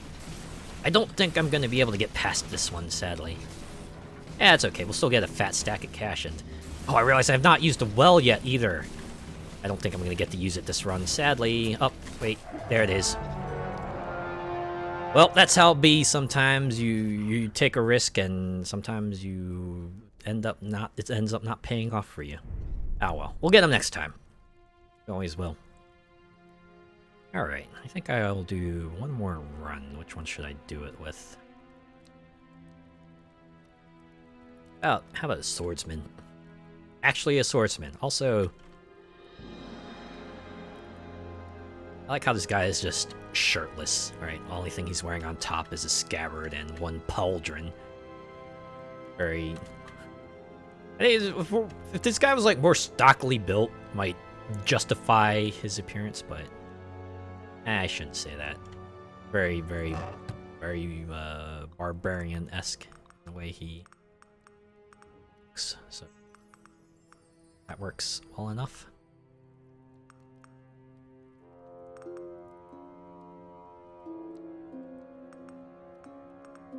Okay. Let's see, we have 7,000. So what should we upgrade with this?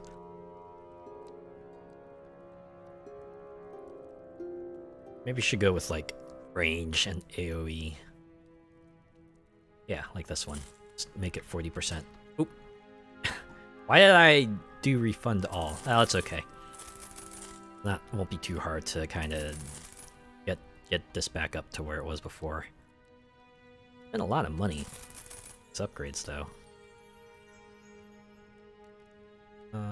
Could get one of these.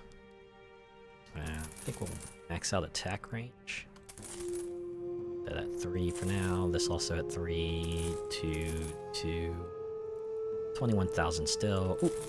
Right, increased that by a lot.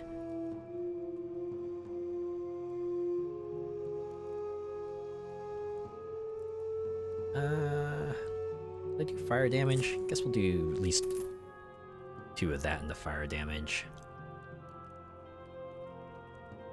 Can invest the rest in range, move speed, and why not? Health regen and health capacity. Alright, 99 gold. Pretty good spec of offense. And we'll check out Area 3 here, the Forgotten Viaduct. Like, even the names kind of have that old school feel to them. It's just like adjective, noun, and put together in a way that just, again, gives you that feeling of desolate oppression. Anyways, your basic enemy here is like 70 times more durable, so I remember the first time I came here, just like this shock that these guys weren't just folding immediately.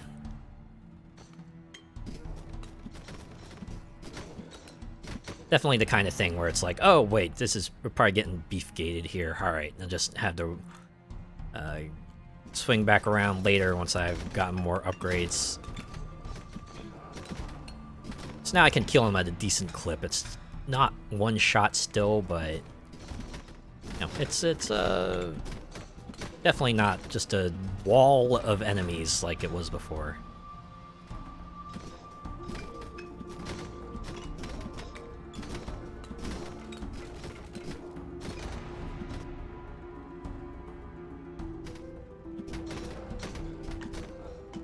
Also, as you can see, this is a stage with a slightly different layout, unlike the other two, which kind of let you move freely in all 4 directions. This one kind of just forces your movement to either you go up to the top right or you go to the bottom left. So yeah, it's that type of stage where they restrict your movement to 2 directions. I feel like there's always got to be like one of those in these games.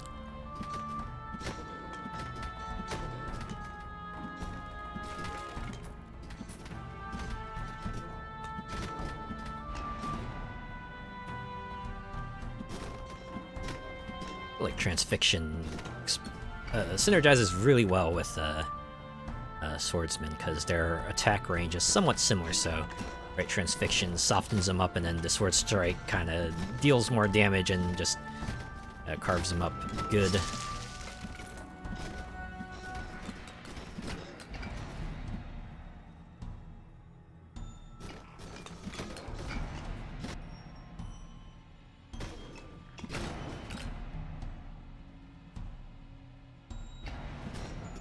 Yeah, I'm basically picking, like, upgrades related to damage and area.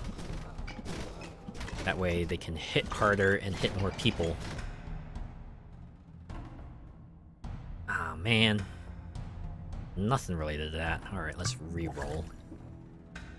False Blessing is close enough. Allows me to apply stacks of Fragile. Will come in handy. Become more ruthless.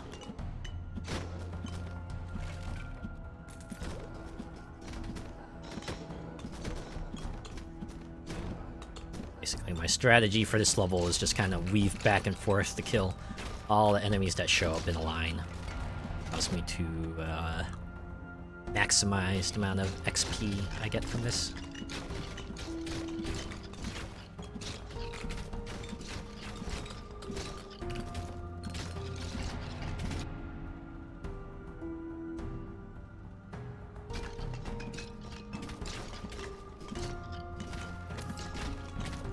Just waiting for, like, a big substantial critical upgrade to show up for the Swordsman so I can use the memory tincture on that and get twice the critical boost from it. This isn't it, but it'll come in handy nonetheless. Like, even the basic bosses here are substantially more durable than the old ones are, right? If you remember, the other areas, I kind of made them fold within like a few seconds, but these ones can actually withstand a decent amount of punishment. You kind of had to focus on them for a bit before they buy the farm here. I like these two particular upgrades here are very similar, except for the different defensive stats. They give you block and defense. Should probably show you what those do real quick. So defense is what you imagine it would be. It's just like a number that goes up and gives you damage reduction, right? So flat damage reduction. Block strength is slightly different. I think the way it works is that depending on the amount of damage an attack deals to you, there's a chance that it'll get blocked. You can see, sort of, they give you sort of something of a guideline. I believe it scales, but if it's 8 damage or less, it's just going to get blocked straight up. And if it's 31 damage, it's a 50% chance of getting blocked. If it's 77, it's a 20% chance of getting blocked. So basically, the more damage an attack does to you, the less damage an attack deals to you, the greater the chance that it'll get blocked. It's kind of an interesting way of adding a second defensive stat, as compared to how other games would do it. It feels like it synergizes kind of nicely too. It's like you want them both, right? You want defense, you just want regular old defense, so you can just reduce the amount of damage overall, and increase your block strength so that you can have more attacks deal less damage to you, if that makes sense.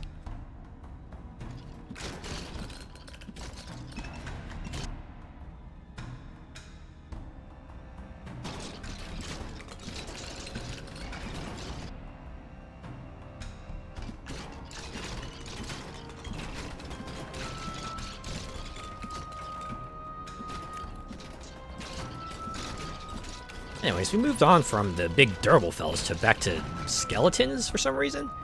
Granted, it's like a lot of skeletons, but like, interesting. Oh man, should I use my tincture here? Increases the cone width by a lot and gives me a lot more critical damage. Now I gotta save that for crit chance. Just get this regularly. I believe this character does have an upgrade that gives crit chance and crit damage, and that's kind of the one I'm waiting for.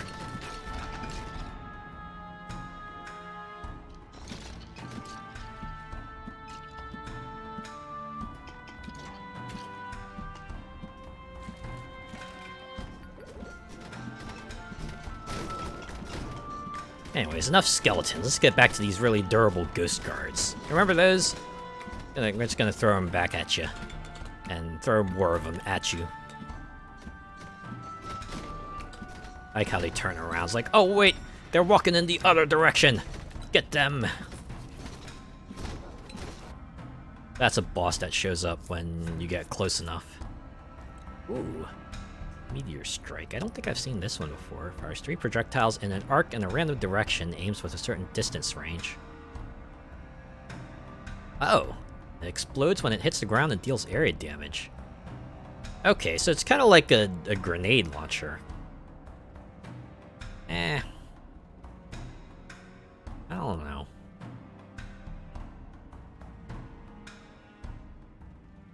I think I'll get Kugelblitz instead. You remember, Frost Orb? This is kind of like the electric version of that. Just fires off an electric orb in a direction and shocks enemies in its path.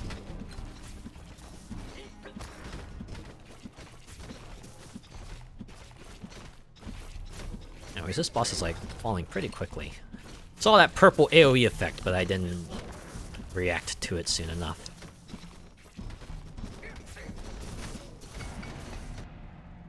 We'll get multi-hit. Hey, look, it folds. What bottle do we get a chance of bringing back? Strong wine, sure. What I'm waiting is an item. Man, still smarts a little bit. I couldn't do it last time because I got in over my head about waiting for something to bring back. Maybe I should just double up on regular damage because, you know, it's a 20% damage and attack speed that'll probably come in handy, right? Look at that. It's just shockwave swords just frequently. It's pretty cool.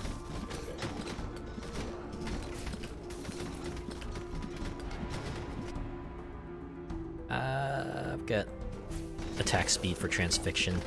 Because I use that more for the fragile application than I do for, you know, damage. Attack speed. Did I say attack speed? The projectiles one is also useful for that regard.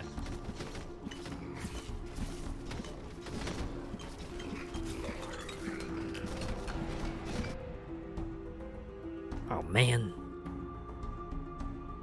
Guess we'll get range.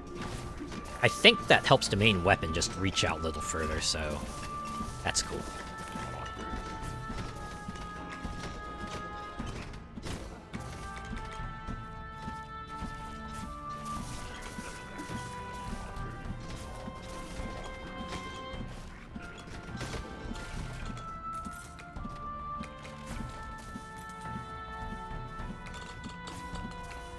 Oh. See, look at this boss, right? Another one with a substantially different attack pattern, right? This one doesn't come towards you. It rides back and forth on the Viaduct, and just does a variety of things that kind of ruin your day. Right, it could be AoE, arrow strikes, it could be just like indicators to let you know, hey, there's gonna be a ghost spear that stabs you here. And there's one more attack that it'll do that will probably show up, I hope, before I defeat it. Yeah, there we go. You see, it just creates ghost troops. They'll eventually charge out. It's kind of like the stab attack, except it takes longer to pop off, so you get more room to kind of maneuver through it.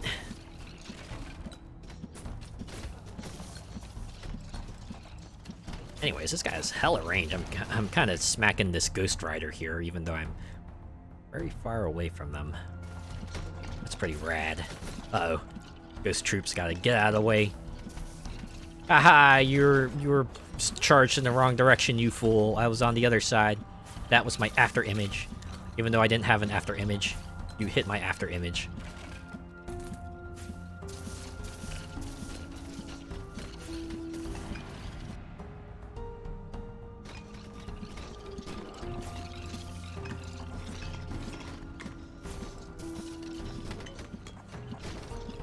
Wouldn't it be funny if, here we go. And the yellow chest, let's see what equipment they'll let us have. War horns, okay. We're going to the well, baby. If I see that well, we're going right to it. That is one item I would not mind having. I know I moused over the description, like, really fast, but What it does is like every 5 seconds does an AoE fragile application around you, so it's like pretty cool, right? Damage increasing debuffs, always super duper useful. Part of the reason why I like Transfixion so much. I get that, if that ability shows up, I'm probably gonna get that no matter what the character, cause it's just very useful. Alright, I think about there it is, there's the well. We're gonna use it, no questions asked. Hey, well keeper, take the war horns back up. I'll see him later.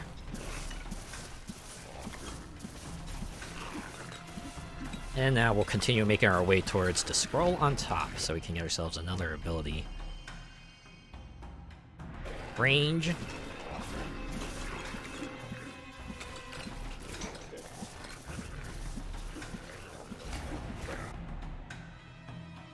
Pulse Blessing.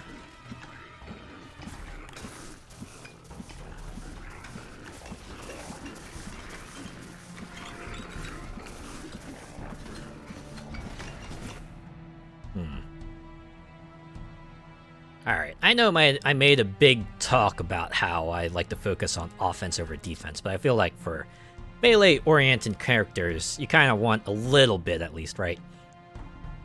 That's why I can at least appreciate for these kinds of characters, they do have the upgrades that increase your health and the defense, or they increase 2 of your defensive stats, or maybe they give you a bit more health regeneration. So, you know, just give you more ways to increase your survivability. Unlike the other ones, where you just kind of want to banish them to the ether because you just want to focus purely on offense, because, you know, they are a DPS class, not a more tank class, as it were. Anyways, that particular gargoyle used to give me the hardest time, but wow, I made them fold, like, super quick. I wish there was, like, some way to re-roll abilities, so if you get a selection that you're, like, not really a fan of, you can re-roll that. The dev said this was like a deliberate design decision, and they said they might give you ways to kind of work around that, but we'll see. We'll see what they do. Maybe they don't do that, and you know what? I'll just have to live with it, right? I'll just have to manage. That's how life is sometimes, right? Not everything's gonna go your way. You just kind of have to work with the restrictions that you have. Restrictions and the resources. I feel like this is a saying I hear a lot, but restrictions breed creativity, right? You're given a limited amount of things to work with, and you find creative ways to kind of use those things, and sometimes it makes something really, you can make something really cool out of it that you might not see otherwise. So I can at least see why some people might not give you everything on the onset, despite, you know, aside from it being highly impractical. Might actually stifle creativity. Because, you know, there are some people out there, you give them too many things, they get decision paralysis. Like me. Give me too many options, and I kind of start hemming and hawing over which one I should do, whereas if I only have, like, a limited number, then I don't have quite as a hard time deciding what I should go for.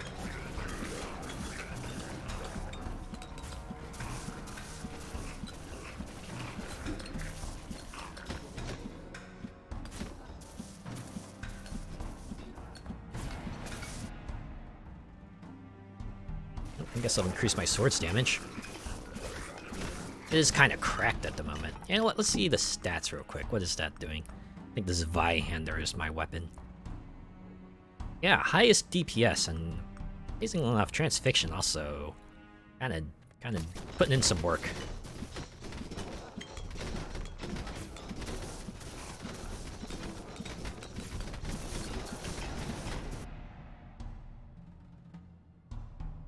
Alright, just get more quick hands. I like how they call it quick hands and not like sleight of hand or something like that. So I guess quick hands would be more universally applicable. I don't know, I guess I just remember, was it that one perk in Call of Duty? The one that increases your reload speed, they always called sleight of hand.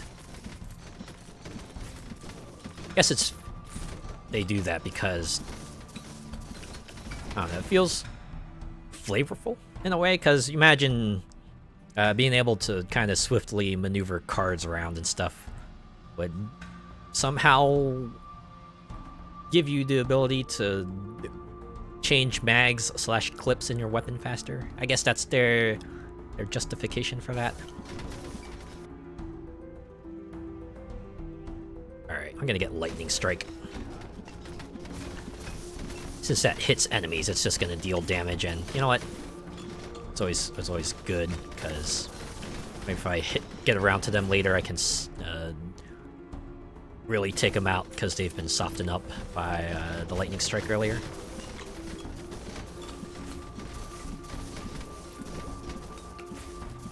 Hey, there we go, the ability scroll. Let's see what else I can get from it. Nothing I'm too much of a fan of. Excuse me.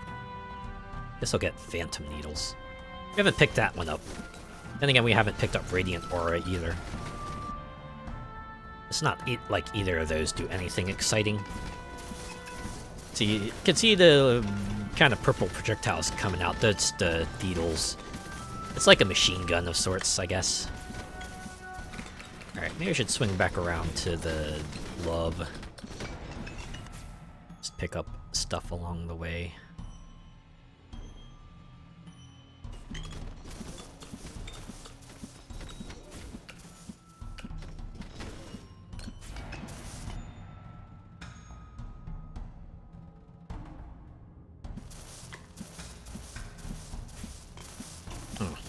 I was wondering whether there were like few enemies on screen. I thought we were like hitting that sort of minute point in the wave transition, but I think they were all just like really far away and I didn't see them.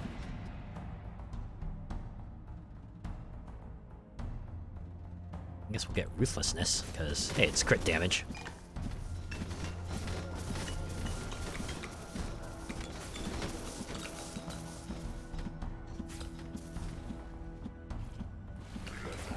Hey, it's you again, the gargoyles. Alright. Oh, there's 2 gloves, so I can just pick this one up now. I always want to try to save one for when the boss rolls around. That way I can get like the remaining XP in the stage, and at that point I'll have increased myself as much as I can. I think a little extra movement speed for this guy wouldn't be helpful. Anyways, these enemies here. Anyone remember Doctor Who? You remember the Weeping Angels? That's what these remind me of, right? You stare at them, they stop moving, right? And then you turn your back and suddenly they're just like charging towards you.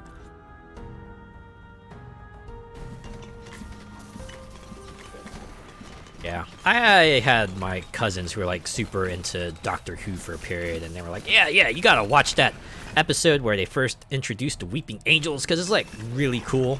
And I have to admit, it was like pretty cool the way they did it, right? Sort of enemy that does not move on screen, but right, it changes, and I feel like that kind of manages to introduce a really cool brand of horror that, you know, manages to stand out from what you normally see from these kinds of things. So props to the writers who made that episode. They kind of hit it home there. I guess this also helps. I think that episode does not particularly focus on the Doctor and his companion, but rather just a couple other folks who, you know, just happen to get. I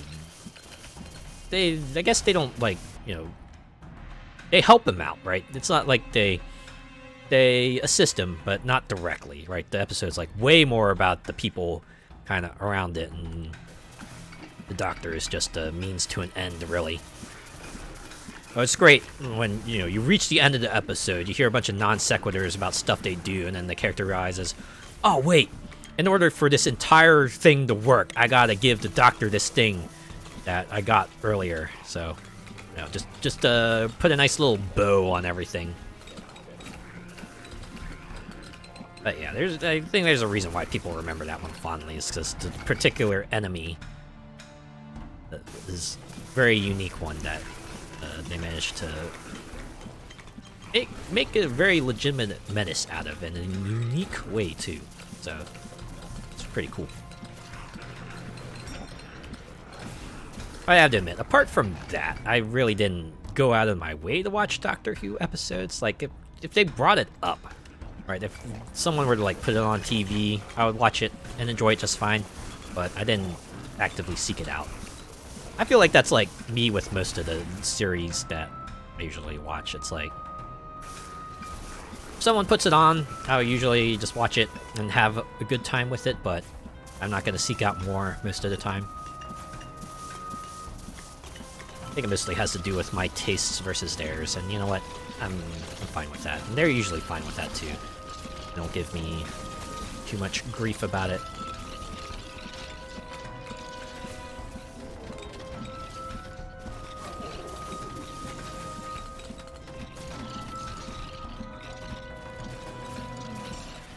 Ow, I kind of made this guy fold pretty quickly. Ah, man. Invocator's Grasp. More summon spawns, longer duration, and more damage.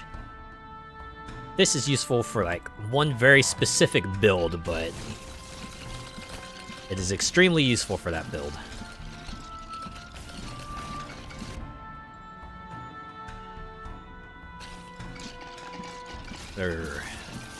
Alright, we've about hit the halfway point of this run here.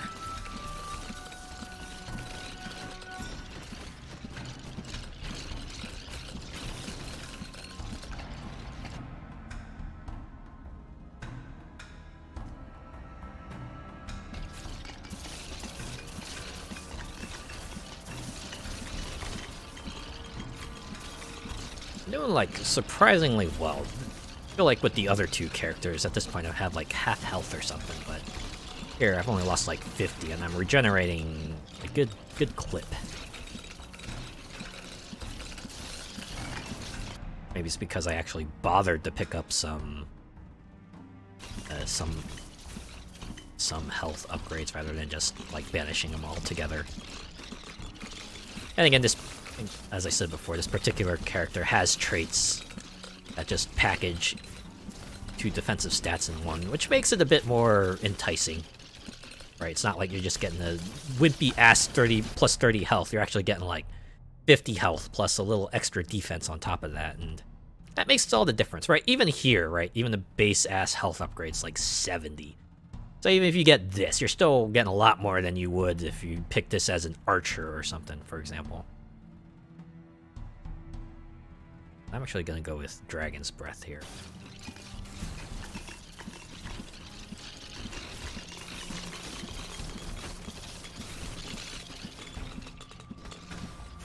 Oh, there's another. 2 gloves on screen once again. Maybe I should go pick one up just to get all this experience. And get another level or two off of it, hopefully.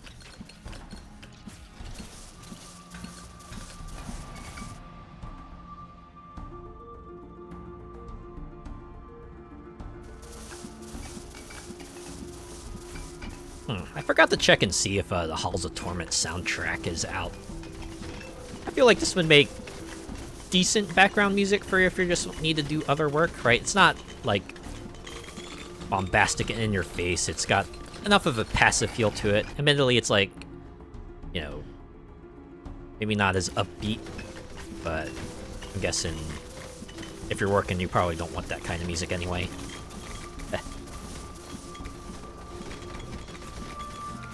Anyway, this guy's like swinging his sword pretty frequently. Hey, not even tired. Man, I know if I tried to swing a sword, I'd probably tire it out after like 1 or 2 swings, and this guy's just trucking. On the other hand, if you are in an area it's like infested with monsters, you kind of have to ignore the tiredness. You have to ignore your worn out state, even if that means pushing your body past its natural limits. Well, your only other alternative is death, and well, that's not very appealing now, is it?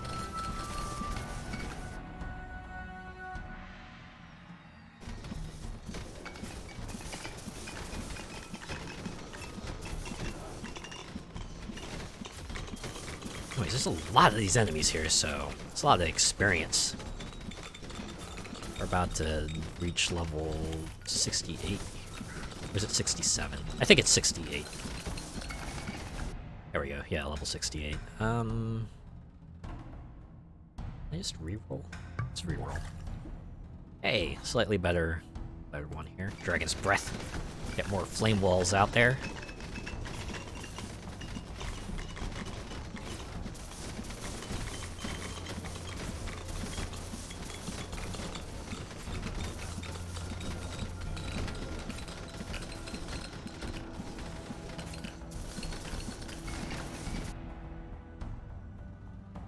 It's kind of funny. Unlike other games where you might want to get some extra pickup range, I end up like never getting any pickup upgrades in this game. I don't know why. I think it's because you kind of need more damage stuff and maybe a little extra survivability related stuff that pickup doesn't really matter too much, right?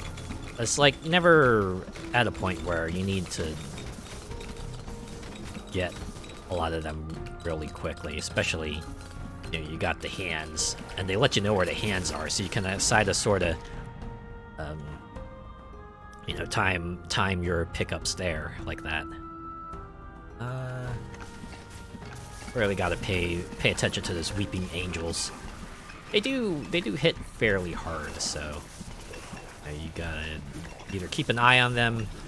Oh, you do have to keep an eye on them, and then just hit them hard so that they can't hit you hard back.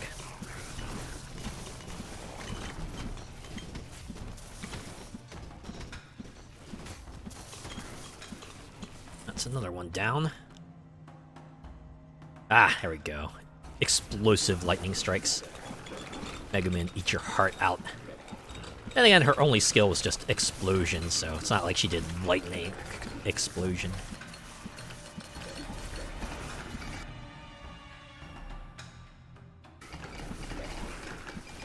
I wonder what the crit rate for a lightning strike is, actually. I remember getting a lot of negative traits for that. You have here. Oh, 55% crit chance. Okay, it's not as low as I thought it would be. So you'll get an explosion half the time.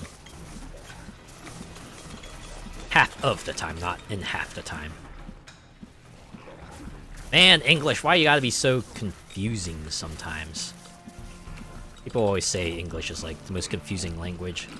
It's like most other languages, right? The rules they have there tend to be pretty consistent. Sure, there's like exceptions, but not as many as English has, right? Like, for example, I before E except after C. It's not as hard and fast of a rule as you think. Right, it's like weird is spelled W-E-I-R-D, and there's really no reason why there should be an exception, but it is an exception.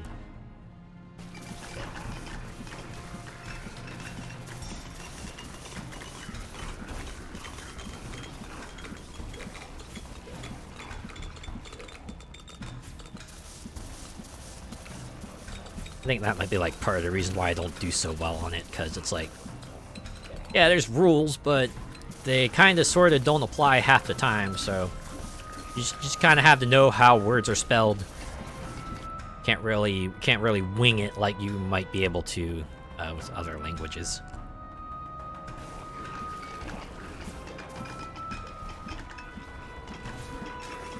About to hit 10 minutes here. Doing shockingly well on this level. I just remember dropping in here the first time and just like, oh my god, I am barely able to kill anything. And now it's like, sure, they're still fairly tough, but definitely a lot less tough than they used to be when I first entered.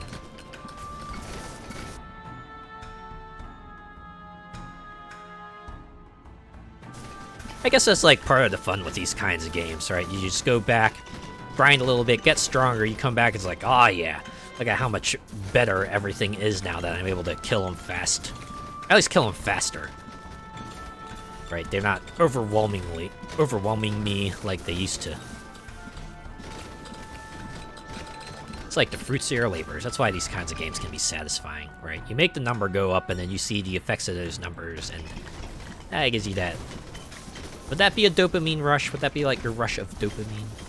I feel like that might be appropriate here.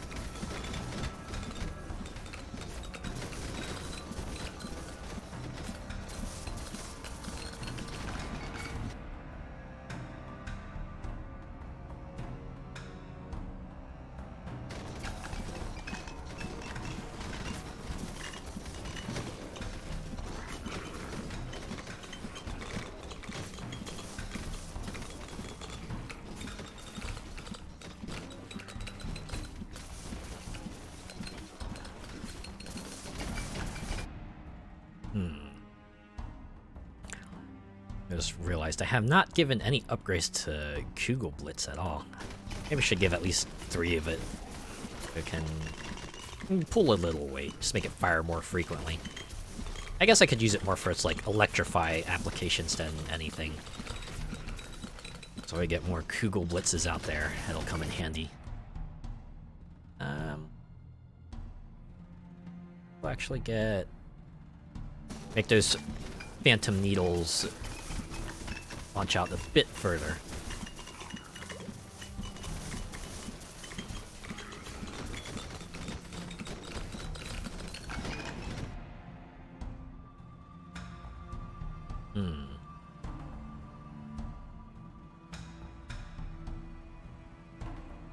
I don't want anything that decreases the stun range of Lightning Strike, because that always comes in handy.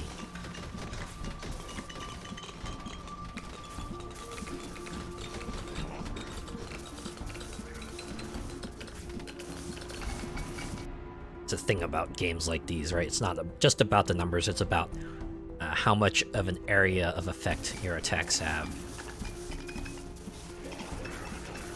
The more enemies it hits, the better. So, stats like piercing, bouncing, area size, range, all come in handy in games like this. And hey, look at this boss. This is one where I kind of remember, like, oh, this is like a pretty cool idea for a boss, right? It's the one that just appears on the side here, and you just gotta... Oh my god. Unfortunately, this particular boss appearance also coincides with the appearance of a billion weeping angels, so...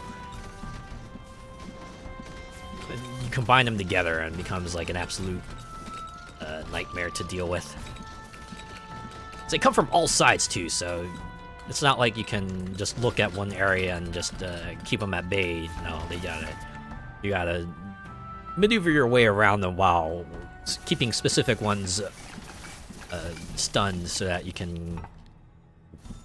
Oh. Spacebar allows me quick access to the pause menu. I had to keep that in mind. Okay, I think I've like got a pretty good rhythm here. I have to remember I have tons of HP, so I can take a few hits. That way, once this Hydra here is defeated, I can fully focus my efforts on taking out the Weeping Angels. Anyways, I think that was like the particular one that was like, oh man, they really are trying to put a little bit of variety in the boss battles, right? They're not just giant damage sponges that come after you. Some of them are, but other ones will have substantial attack patterns to them that you kind of have to work your way around. And that is something I can respect.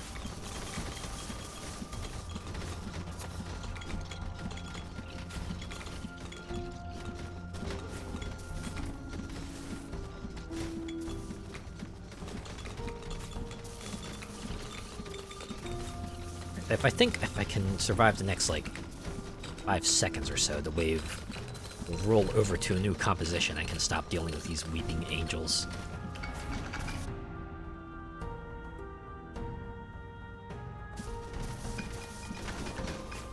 I swear, there should be, like, more upgrades to Kugel Blitz, but all I ever see is just, like, base damage boost and firing rate, so I tend to go after firing rate, because it feels like a 3%... Just a 3 damage boost does not seem like anything too substantial, especially at this stage of the game.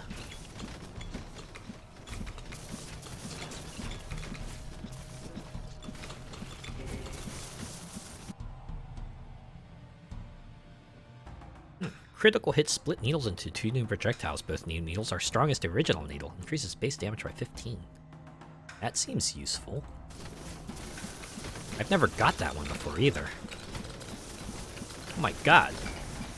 I'm pretty sure that's like not like the only thing, but boy, it feels like it kind of helped evaporate that crowd pretty quickly. Oh. Gotta commit, right? You can't waffle over a decision, especially when you see the AoE markers. Like you gotta pick a direction and go that way.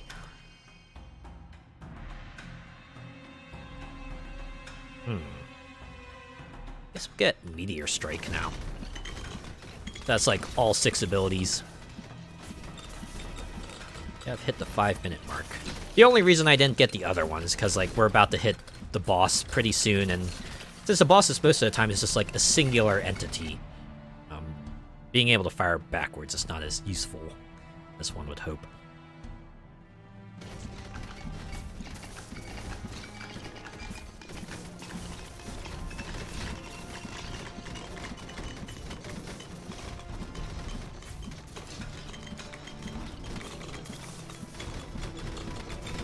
So, I guess if you've been checking out Twitter, you might have seen the one tweet I had this morning where it was a very interesting dream, right? It's finally a dream that's, like, not leaving me completely terrified when I wake up. It's like, wow, for some reason I was, like, visiting a college, I forget what it was. I just saw they had an elective. It was like, or I think it was like a flyer. They were advertising their group of VTubers.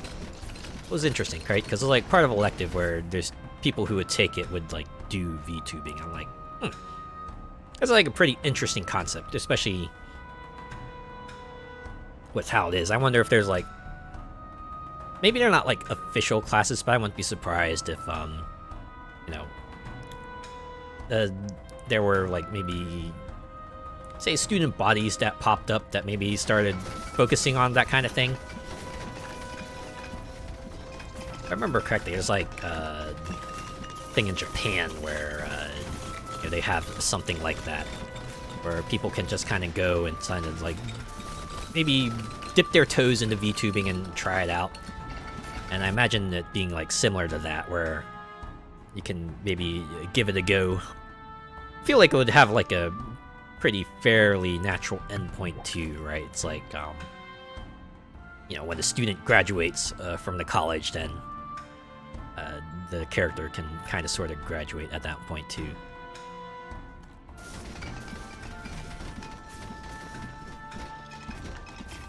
Anyways, there's a lot of things that you can perhaps apply to VTubing, right? You got improv skills, your ability to kind of entertain, keeping a schedule, you know, maybe graphic design if that's your thing,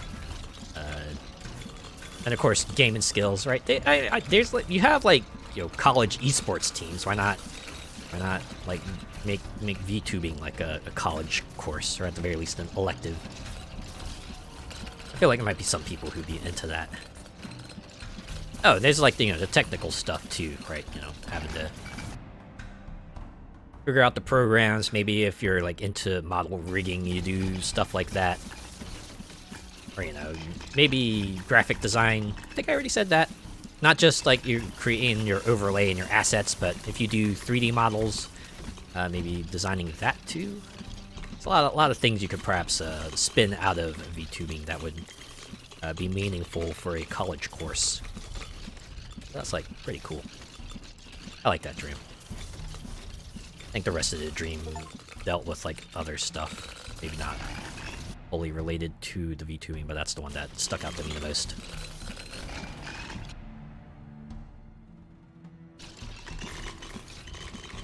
Anyways, I remember this wall of ghosts just giving me a big trouble the first time I saw it, because like restricted my movement to just one direction, but now I just see it as kind of like a free damage center.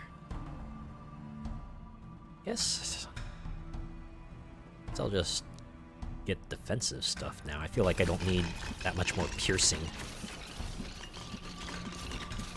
I kind of got enough AoE crowd control stuff as it is.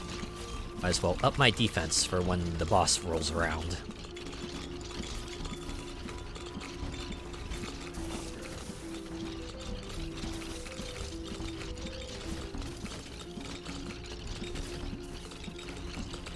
I have no idea if these ghosts are killable or not.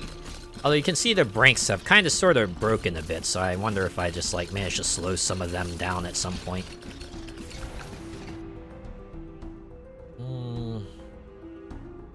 Just keep upping the damage while we can.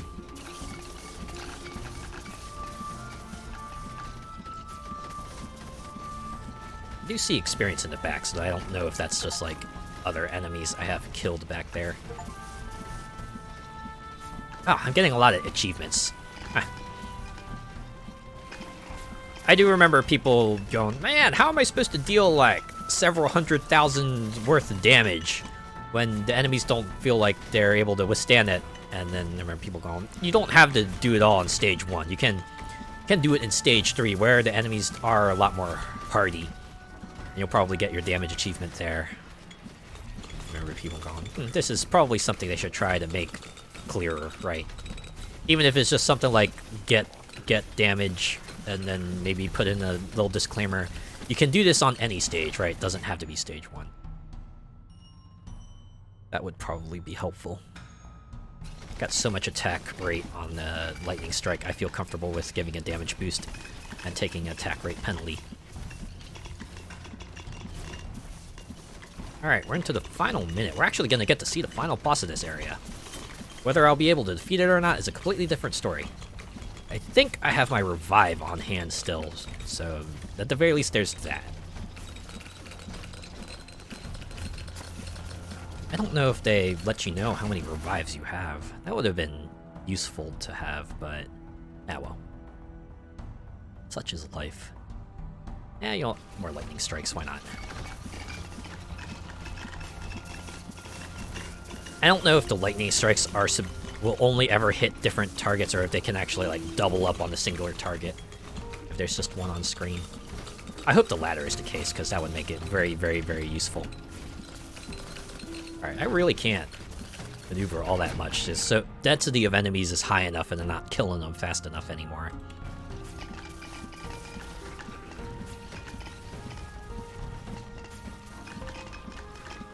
I am close to the hand though, so I got that for me. And once everything dies, I just go over there and get it, and then it'll be boss time. Alright, here we go. Oh.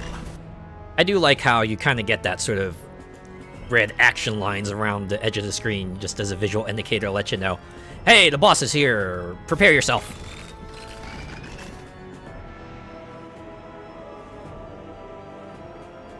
I don't want to obliterate anything because at this point, the luck manipulation will not have as much of an effect as it would before. Although, you know what, I might as well get some health.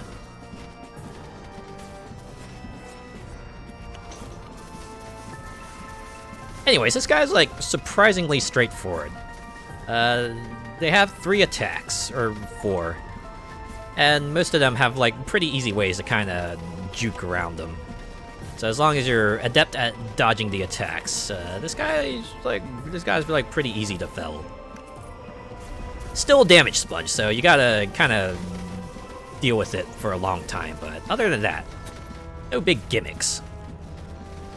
You know what? I'm starting to appreciate that. Actually, kind of went back on my pick all offense all the time. Picked up a little defense because it allows me to survive a little longer against this fella. And oh my god, this swordsman is actually tearing him out already at half health, and I don't think I've fought this guy for even a minute yet.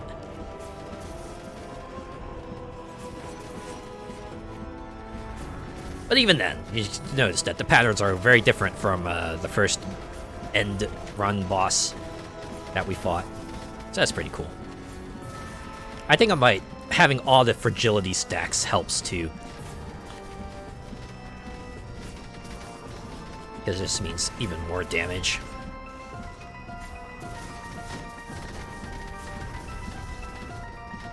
Alright, just a little bit more.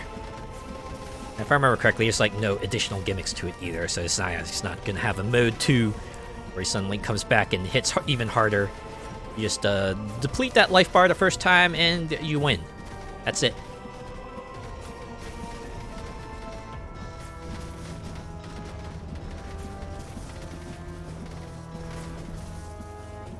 There we have it. One last pickup. Get that, and boom! Congratulations! You survived the halls of torment. Let's go. Alright, swordsman, you can stop now. There's no one there anymore. You really don't need to keep swinging your sword. You're just gonna wear yourself out unnecessarily. Unless, you know, it's like one of those things where, yeah, build up strength as you attack, which case, that's not what happens in this game, but you know what? Yeah, let's just look at the statistics, shall we?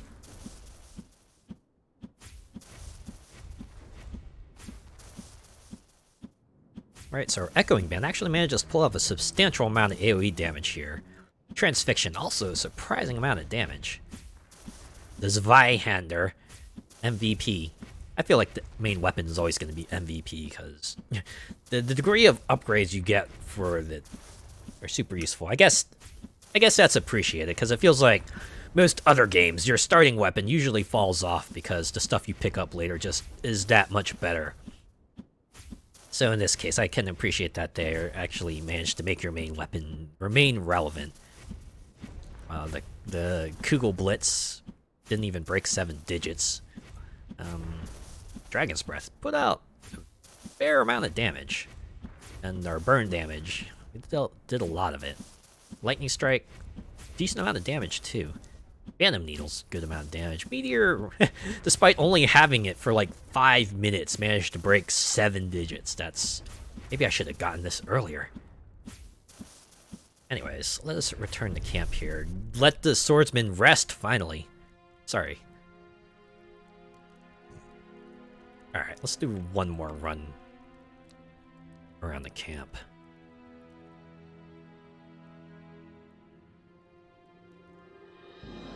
Yeah, I actually think I will go with the War Horns here just to pick that up.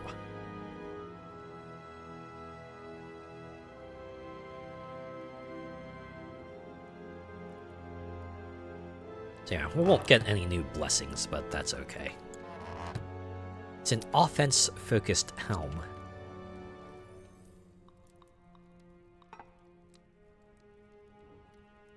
Oh yeah, I guess I forgot to mention, there is an incentive to try to complete as many quests as you can, right? Because that just boosts the overall amount of XP you get from a quest, so...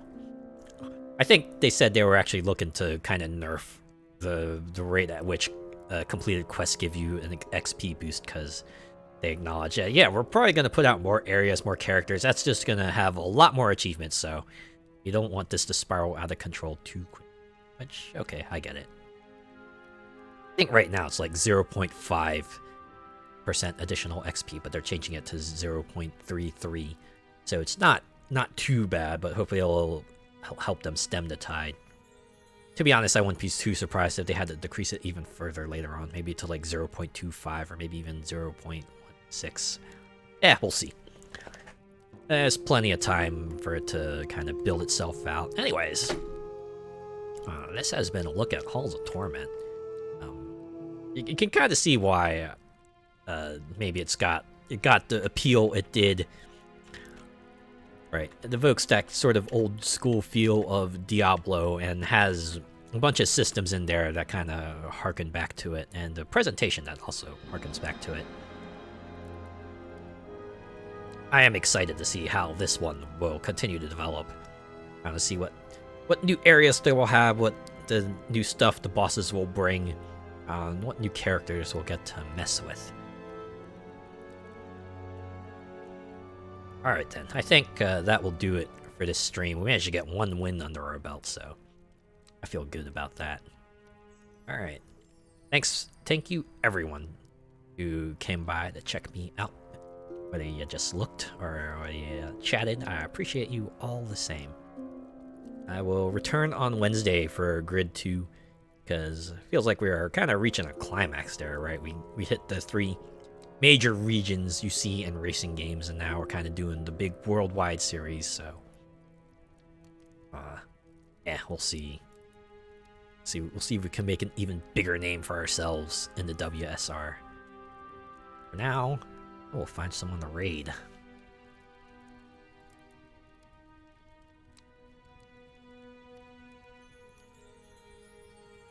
I need to see. Okay. I've gotten real skittish about this microphone thing now that I've done one whole ass stream without a mic. I'm just like, oh, I gotta double check, triple check, quadruple check it. 'Cause I don't want another stream in which I just have game audio going. I might actually have a use for that voiceless Sunset Overdrive VOD, though. I just need to get off my butt and actually put it to use.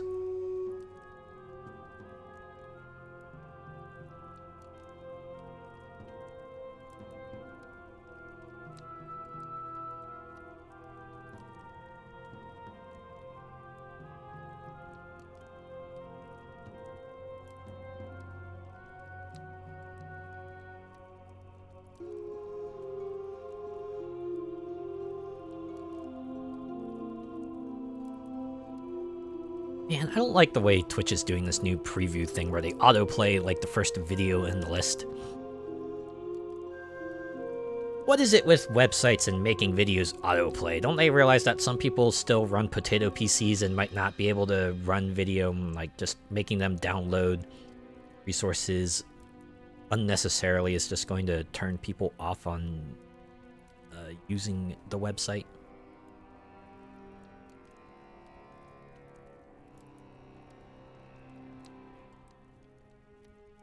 Checking the Halls of Torment tag, and it does not finding anyone here. I want to.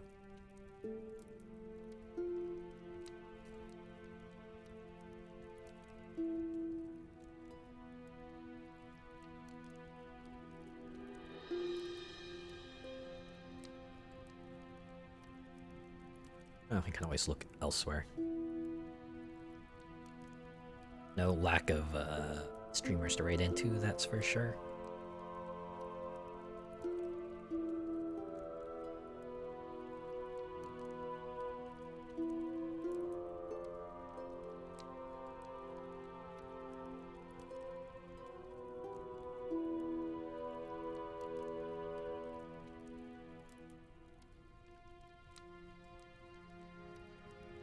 Ooh.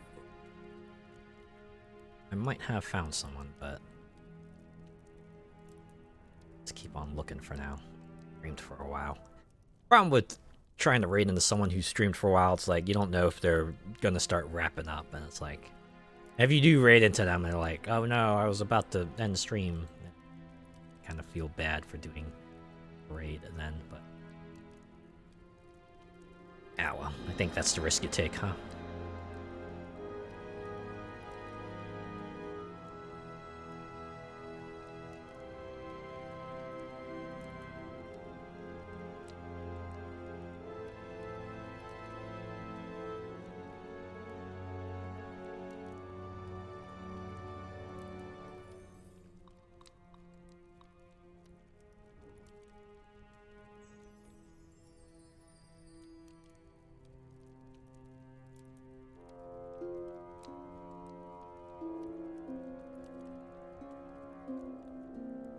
You know, I'm surprised that AI-generated anime stream is still going on. Granted, it's like not had the level of people that was there when it first came out, but it seems to be a sort of dedicated following. I guess as a contrast, I don't know, how's that AI Seinfeld-like sitcom going? I think there was like an AI SpongeBob stream going on too. Weird. How many AI things people would spin off, but then again, I guess it's its own brand of humor, just seeing what they piece together and kind of meme it as well. Ways.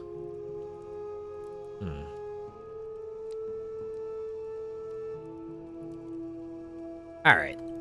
Well, let's see if... Oh, wait. Huh. Weird. Oh, I guess they might have switched games. Well, you know what? I'm gonna raid them. The other game they're playing's like pretty rad. Let's see if this raid goes through.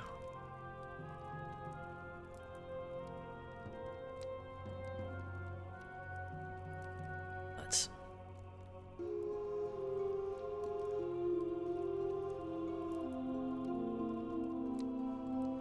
Alright, okay.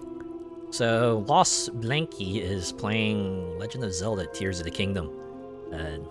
Hey, you know what? Probably a good segue from more desolate feeling RPG to more of a, I guess, action adventure game that kind of lets you go nuts with the stuff you build. Still need to play Breath of the Wild. I started that and have not continued. I could probably mainline the main quest and do a side activity here and there, and at the very least get a overall feel for what it's like and be satisfied with that. One of these days, I swear, I have so many games that I say I need to do with it, but it's only so much time in a week, and I already spend most of it working and watching streams and eating and trying to improve myself. Alright, well anyways. Guess if you're joining in on the raid, give them a raid of Torment. Otherwise, enjoy the rest of your weekend, and I will see you on Wednesday.